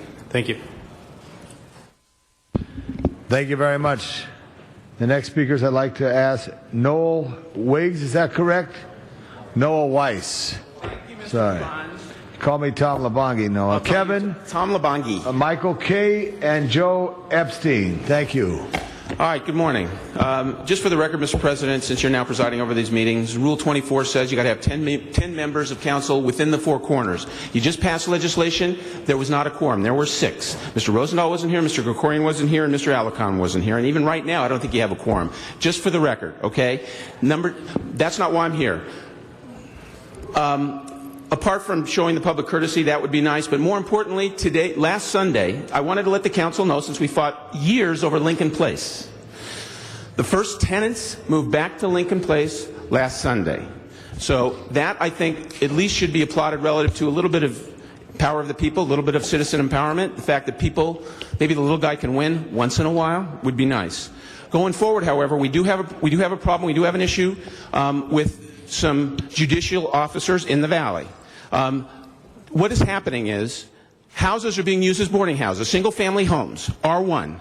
They're being rented out by the room. That's a boarding house. That's an R2 use. And what is happening is tenants are now being taken advantage of. There is an exemption or an exception in the rent control law that says if it's a single-family house with a certificate of occupancy that postdates the date that the rent control law was passed, that it's exempt. But that assumes an R1 use, a lawful use. What's happening is they're using it unlawfully, and they're relying on the certificate of exemption to be able to say that it's not subject to rent control. And there is a rent control provision that says if you're there as a boarder for 30 days continually as your primary residence, you are subject to rent control. So what I needed, and the judge couldn't see his way clear to basically follow that policy. So I'm going to have to get that decision reversed. But in the meantime, I want one of you or two of you to stand up for the tenants and basically clarify that this exception does not apply when you have a certificate of occupancy that's being used inconsistent with the requirements. So that if you have a single family home that's being rented out to boarders, Mr. Labange, come on. Seriously. If you have a single family home that's being rented out to boarders, it's an unlawful use, and we need to revise the rent control law. Thank you very much. Thank you very much. Kevin Michael King. Mr. Chair. Excuse me, Mr. Koretz. I apologize, Mr. Koretz. I just wanted to ask on behalf of Councilmember Krikorian if we could reconsider item number 4 and place that back on the agenda. To discuss it today? To discuss it today. Good. All right. No objection? Let's vote on it. We're going to vote. Alan? Sir, we should first vote on reconsideration. Okay. Let's open the roll, close the roll, tabulate the vote. 10 ayes. Okay. Let's sit it on the desk. We'll reconsider it. Thank you very much. Excuse me, sir. Go ahead, please. Good morning, Mr. President, council members. Although I'm addressing the entire council as a member of the Coalition to Ban Alcohol Ads on Public Property, as a representative of Skid Row, I'd like to specifically direct my comments to Ms. Perry, as she is a elected representative of our district. Ms. Perry, we may have had differences in the past, but you have always had a sterling record when it comes to protecting the best interests of the children. We're asking that we get this ban on alcohol ads on public property out of committee, the committee that you sit on, and before the entire council. Our coalition, as we celebrated today, is a multi-ethnic, diverse, citywide coalition. And it would have been wonderful. We've been able to make comments before all of the young people, because what we see is these alcohol ads have a disproportionate effect, and the young, vulnerable people see these ads. So we would ask the City Council and particularly the Public Safety Committee to get this out of committee so that we can have a full and public airing. Real quickly, the Bible speaks to, you can tell where a man's heart is by where he lays up his treasure. Our treasures are our children. Exposing them to alcohol as a person who's a 12-stepper, we need to stop this and protect their best interests. So please, thank you very much for your time. Thank you very much. Mr. Epstein. Upstairs. Good morning, honorable council members. My name is Joe Eberstein. I'm with the Institute for Public Strategies. We're a nonprofit group that focuses on environmental prevention around alcohol and drugs, retail availability, youth access, binge drinking, and drug use. We work predominantly on the west side. I'm also a city resident. I'm here to support the drafting of an ordinance that would ban alcohol advertising on all city-owned and controlled property. The messages our youth receive from a multitude of sources do have an impact on alcohol consumption. A recent study by the Academy of Pediatrics showed overexposure to alcohol in movie portrayals have direct link to higher rates of binge drinking. We're here asking that the Public Safety Committee agendize the motion so that the City Council can begin drafting the ordinance. Thank you. Thank you very much. Ruben Rodriguez. That is the last public comment card. Thank you, Mr. President. Again, my name is Ruben Rodriguez, and I'm chairman of the Coalition to Ban Alcohol Ads on Public Property. I'm also executive director of Pueblo y Salud out in northeast San Fernando Valley and Palmdale. Pueblo y Salud translates into community and health. And I'm also here to support a motion that was introduced by Councilmember Alarcón that would prohibit alcohol advertising on city-owned and controlled property. We did testify earlier at the Safety Committee, but we're here to make our case once again. It's an item that needs to be agendized, and it's been in the Public Safety Committee since August. And one of the reasons I heard by Councilmember Englander, I wish he was here, and we couldn't discuss it obviously because it's public comment. Oh, sorry, was that who is it? I guess they need a staff report, but I don't know that we have it right or wrong. I think it has to come back here so that a city council can order it to be drafted, and then maybe they can then at that point request a staff report. We do have a big issue with alcohol advertising. We have been working on this issue for a number of years. We're involving a countywide assessment right now. It's showing that drinking by minors is one of the major problems still in the city. We're asking that you agendize this item, or at least let us know why it's can't get out of the Safety Committee, so that we can discuss it openly and have the community input so that we can hopefully ban liquor advertising. We're up against a whole lot of money. And you know what? People are going to drink. Hopefully they wouldn't. We shouldn't be encouraging it. We shouldn't be promoting it. We shouldn't be asking people to harm themselves unnecessarily. So please, your consideration. Thank you very much, Mr. Rodriguez. That concludes our public comment. Now, at this time, I'm going to ask our clerk to inform us that we're going to reconsider item number 7.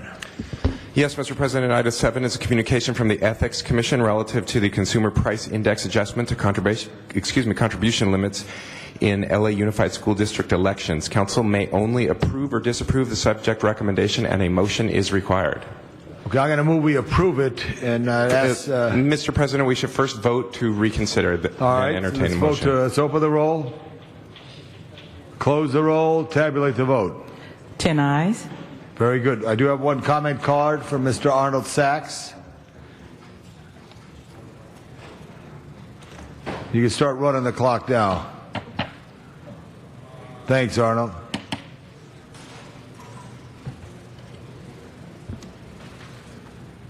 Yes, thank you. Oh, it is. Unified School District. I'm sorry. I'm not going to talk on Thank you, Arnold. You have a nice T-shirt. I appreciate that. All right, so that concludes the comment. Now I'd like to ask that we move this, and if Mr. Alarcon, could you second the motion that we move approval of this? Have any problem?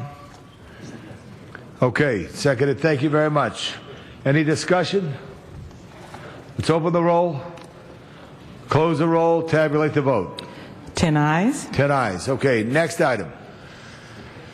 Mr. President, that brings us back to item number 2, called special by Councilmember Zine. Yeah, Councilmember Zine of the 3rd District. All right, I've been informed that the City Attorney's Office has given us some information on this, that we're going to table it for the moment. We'll get it done by the day. All right, we'll lay it on the table. Next item, Mr. Clerk. Mr. President, that now brings us to item number 4, called special by Councilmember Koretz for Councilmember Krikorian.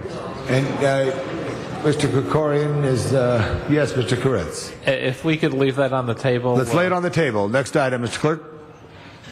That brings us to item number 11. Yes, I'd like to find the fine called gentleman. special for cards, sir. Yeah, the fine gentleman from Lenox, California, Arnold Sachs. Here we go, Arnold. We're going to start running the clock.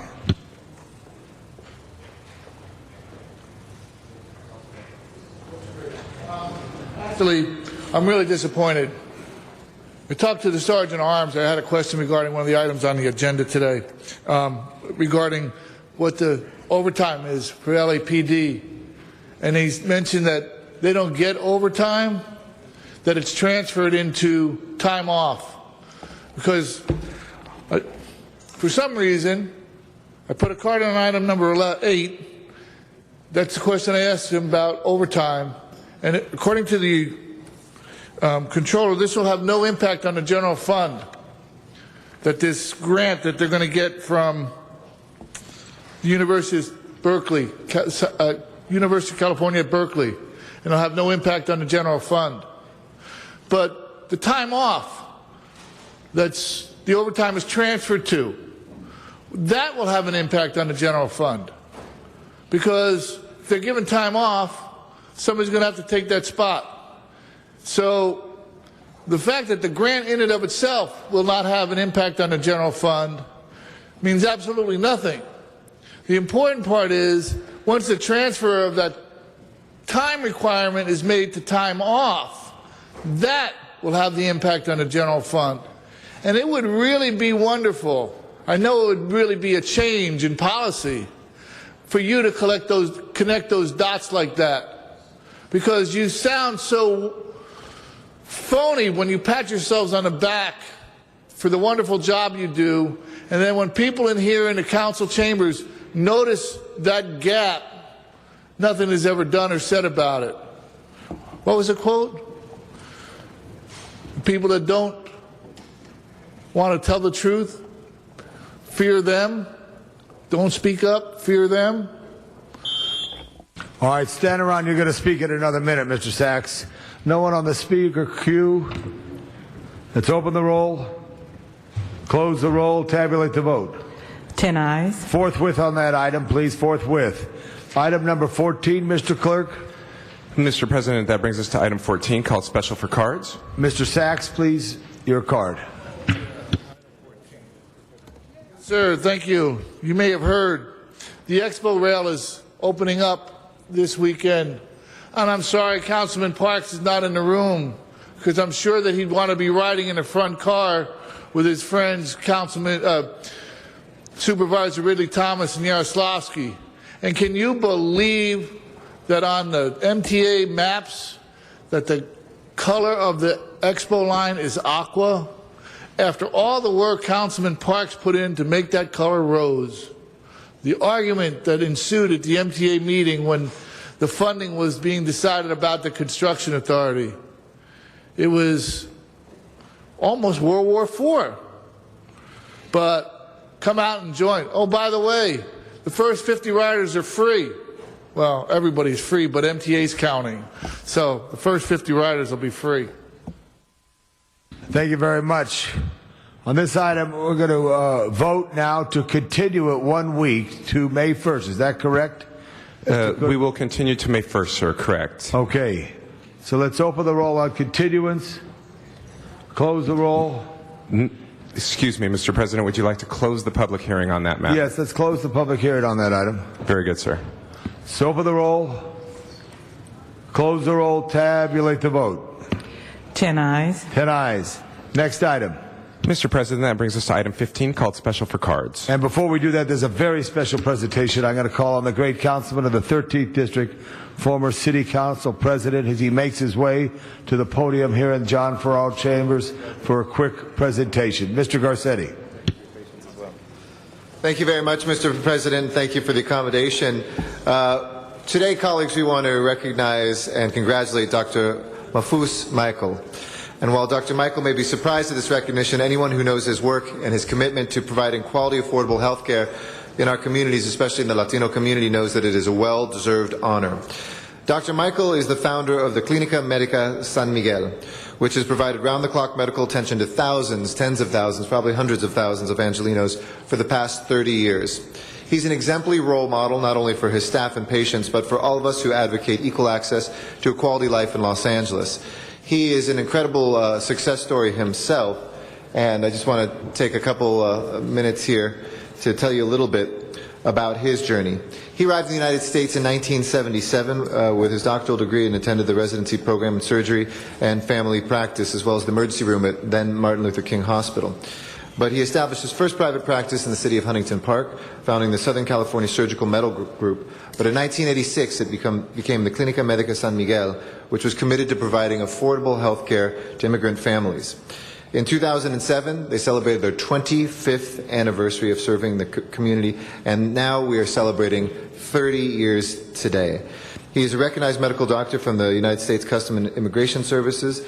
He's been provided with medical certifications for immigration purposes, and he's made an effort to make sure in so many of our communities where we don't have mainstream health care that people can lead healthy lives, that they can go for critical care, they can go for preventative care, they can go make sure that they have a doctor, a quality doctor in their community, no matter where they come from. And especially as the grandson of immigrants who came to this country as well, and Los Angeles is a city in which 65% of the residents are either immigrants or the children of immigrants.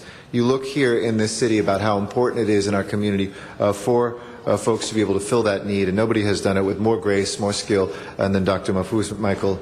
And I hope that today, as we celebrate him, we also have certificates for a number of the other workers in the Clínica Médica San Miguel, corporate office and foundation, that the work that they have done to make our community healthier, to make our world a better place, is recognized today in the City of Angels. To quote Tom LaBonge, "Sir, you are an angel in the City of Angels." Congratulations. Thank you. He's a doctor in the City of Angels.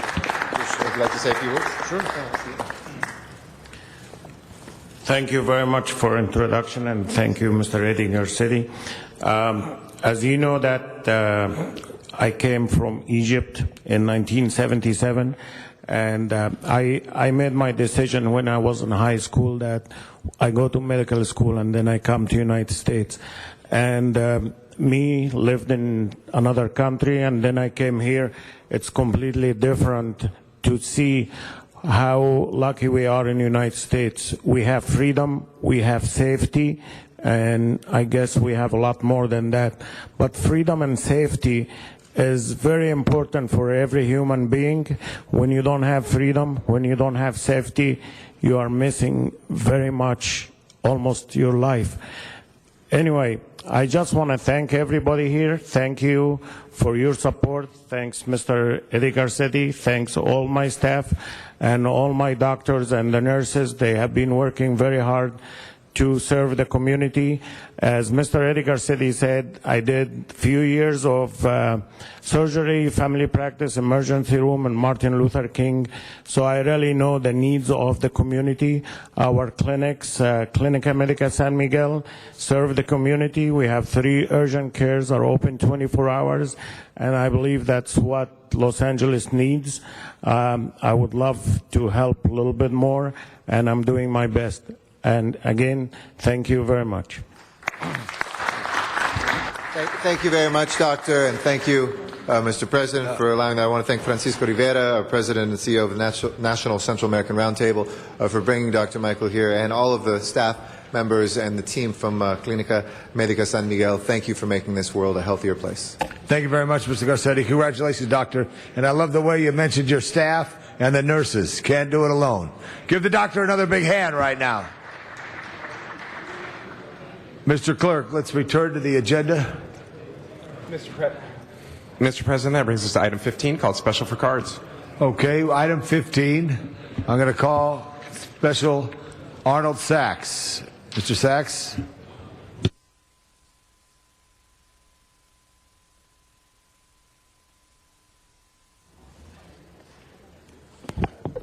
Yes, thank you. Good morning again, Arnold Sachs. One of the more ironic items on your agenda today, that the role of the legal representative of both the city and the governing board taken by the city attorney's office. And what makes this so ironic is because the council has a dual action. They're supposed to represent the public, but I believe the council president and some of the council members are involved in deciding contracts, negotiating with the contracts with the unions. Now, you might not recall that the last union contract raise was brought about because the city had to go through layoffs with the ECAF, and then there wasn't enough. They capped the ECAF, so they would have to lay some employees off. But the caveat was that particular year, if it didn't happen in that year, there'd be no pay raise. So how can you expect, or how can you sit there and say, well, we need to have some sort of buffer between the city attorney advising us on the rules and our conduct and what we need to do when we discuss the contracts for the city attorneys, and yet the city council has no such buffer in its discussions with contracts with the union? How do you represent the public? And don't look now. There was another story in today's Daily Breeze about a federal judge who declared bankruptcy. The story went on to mention that he wasn't making enough money. And you may not think that has anything to do with budgets, but the city councilmen get pay raises and they're tied into what judges make. So there may be some action about getting an increase for federal judges. Thank you very much for your comment. Public comment is now closed. Mr. Clerk, no one on the speaker queue. Let's open the roll, close the roll, tabulate the vote. 10 ayes. Mr. Clerk, let's go into the special. I know there's a item that needs to be acted on. Very good, sir. That brings us to Special 1. Special 1. I Mr. believe the Correct. city attorney will speak to the findings. Since the posting of today's agenda, city staff was not able to submit applications before the deadline on these Prop K matters due to delays in finalizing appraisal information. Immediate action is required to extend the RFP deadline an additional 2 weeks. Council must first make findings pursuant to Government Code Section 54954.2 before considering the substantive motion. Mr. Clerk, what are the next steps? First, we should vote on the findings, sir. Let's vote on the findings. Let's open the roll, close the roll, tabulate the vote. 10 ayes.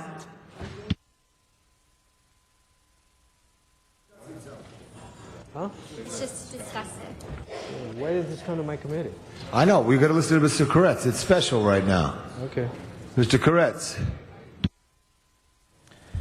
Thank you, Mr. Mr. Chair. Alacon is interested in why it doesn't go to committee, but tell him about the urgency. Mr. Koretz.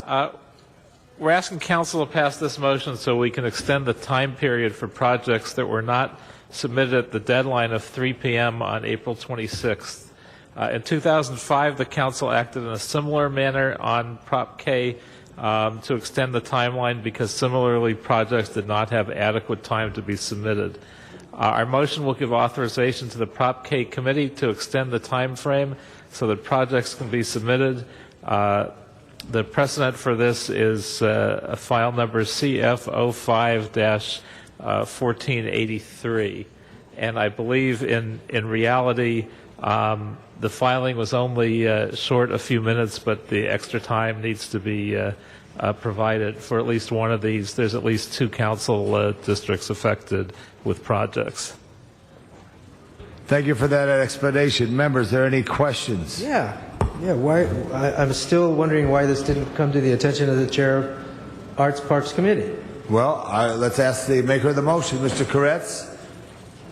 This is highly unusual, Paul.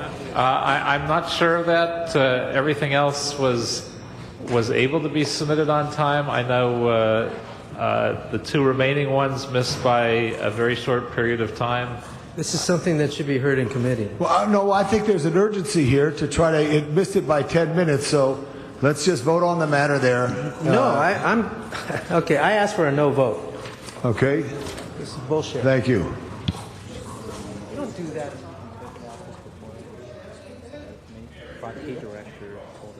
This is Mr. Koretz's motion to try to make a deadline. So, members, Mr. Koretz, you have anything more you want to add?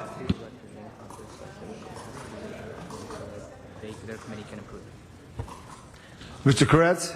My understanding is that the Prop K director said this has to be waived out of committee so that this can be approved.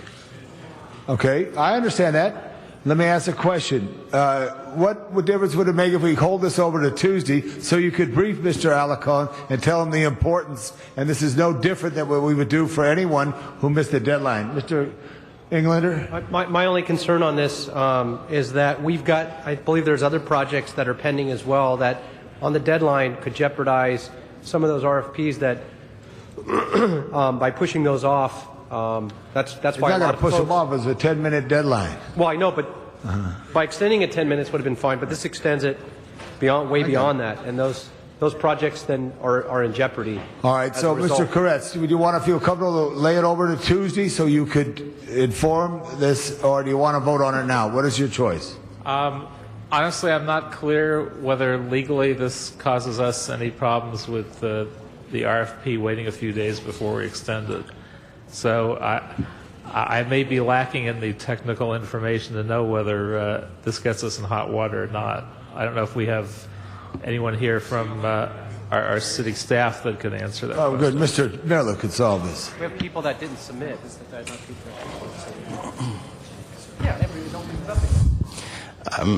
If you want to hold it over until Tuesday, I don't see any reason why you can't. What occurred is there are several, the deadline for submission of the grant applications was yesterday.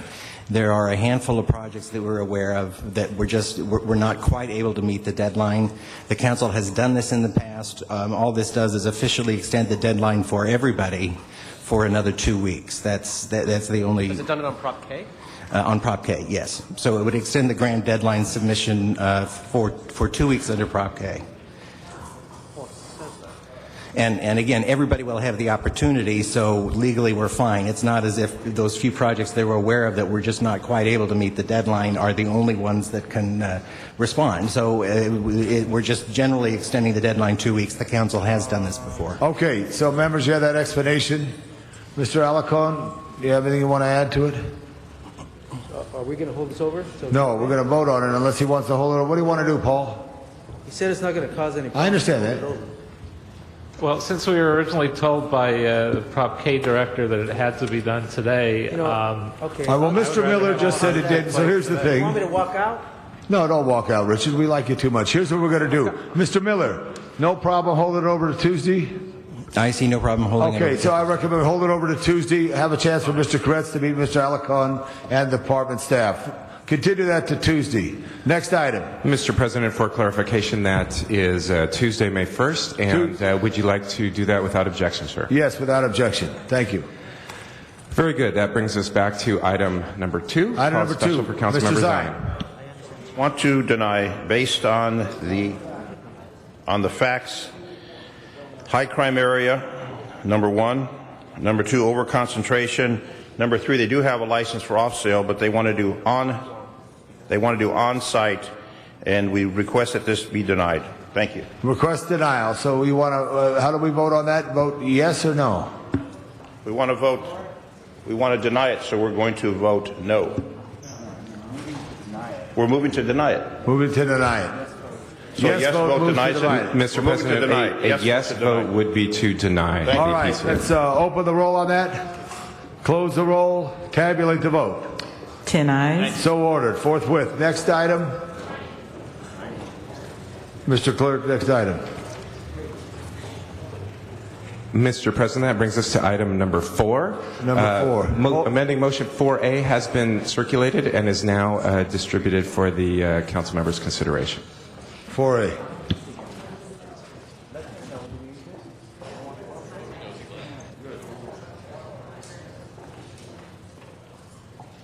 Mr. Krikorian, are you ready? Yeah, thank you, Mr. President. This is a simple matter, members. There are a number of landlords who are now requiring that rent be paid online, which of course is a significant imposition on some of our seniors and others who may not have access to computers or may not be familiar with it. All this motion would be to require that when any electronic payment system is adopted, that there be an alternative means to pay rent as well, simply so that those who may not have access to a computer would have the ability to pay their rent either in person or through the mail or otherwise, that it not be mandated that they only use the computer. The amending motion simply adds to that, that the alternative method would be required also when any system that incorporates automatic electronic bank transfers be put in place as well.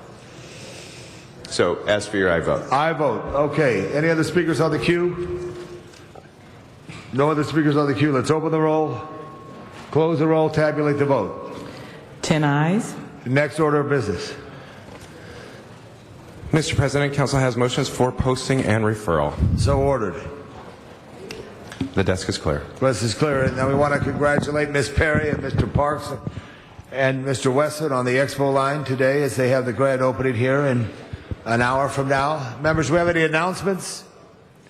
Mr. Zine. Mr. Labange, I have for announcements tomorrow, 9 a.m., Relay for Life in Woodland Hills at Pierce College, 6201 Winnetka Avenue, Woodland Hills. Public's invited. Relay for Life. It helps raise dollars to fight cancer.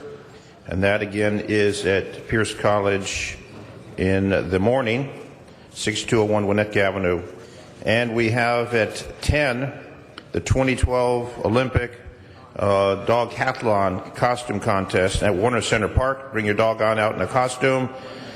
We have at also the YMCA West Valley Volunteer Day at that location. People are invited to come out. And Topanga area open house at their police station. Topanga LAPD has an open house tomorrow. The folks are welcome to come and view the station and the personnel and the equipment that they have at the Topanga station, which services the southwest San Fernando Valley. And for Sunday, the Israeli Festival Ceremony, Rancho Park. It used to be at Woodley Park. It's now going to be at Rancho Park, and that is this Sunday, the 64th birthday of the Nation of Israel. That's this coming Sunday, and that's Motor Avenue, Rancho Park. Public's invited to attend. And we have, that's it from District 3. Very much as we go, Mr. Krikorian. Thank you very much, Mr. President. Just wanted to announce that the Budget and Finance Committee will begin consideration of the Mayor's proposed budget today in the chambers at 1 o'clock. So the public is invited, and just wanted to point that out to any members who would like to come and participate. Thank you very much. And I also know participating today in today's council is 3 great students, 2 from Cal State LA. Golden Eagles, stand up and be recognized by the council. And also, where's the Husky from East LA College? From East LA as well. Welcome to City Council. Mr. Koretz.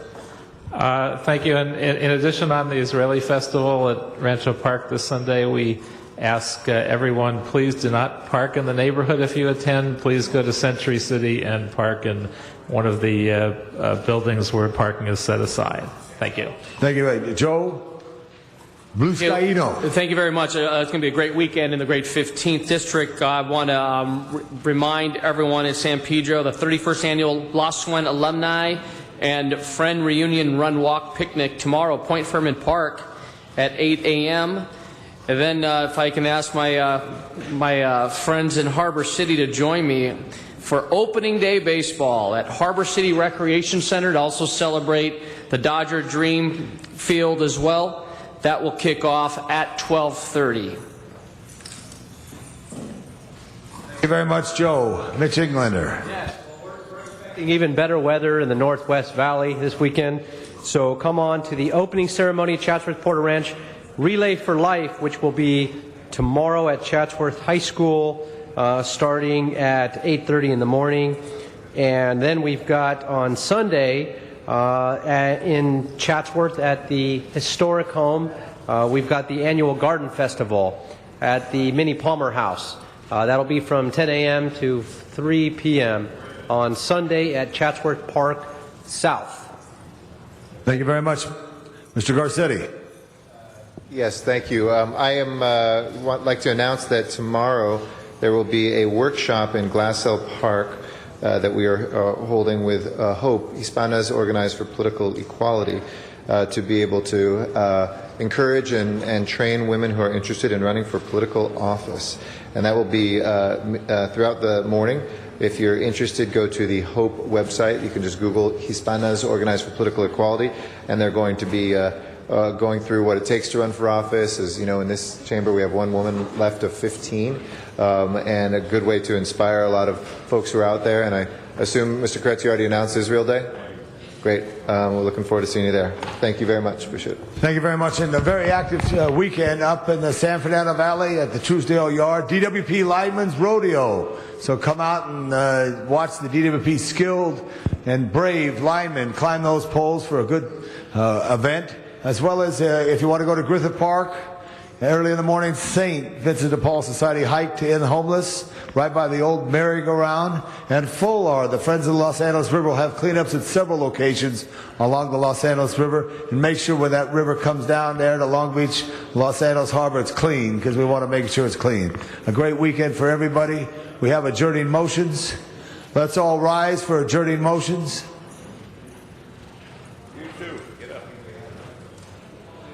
Mr. Zine.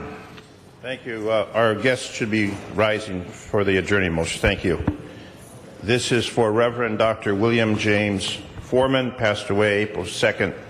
Willie James Foreman, born September 10th, 1943 in Mississippi, youngest of 3 children, born to Reverend Francis Foreman, his wife Beatrice Foreman. Graduated high school with honors in May 1958, graduated from Harris School in 1962 as class Victorian.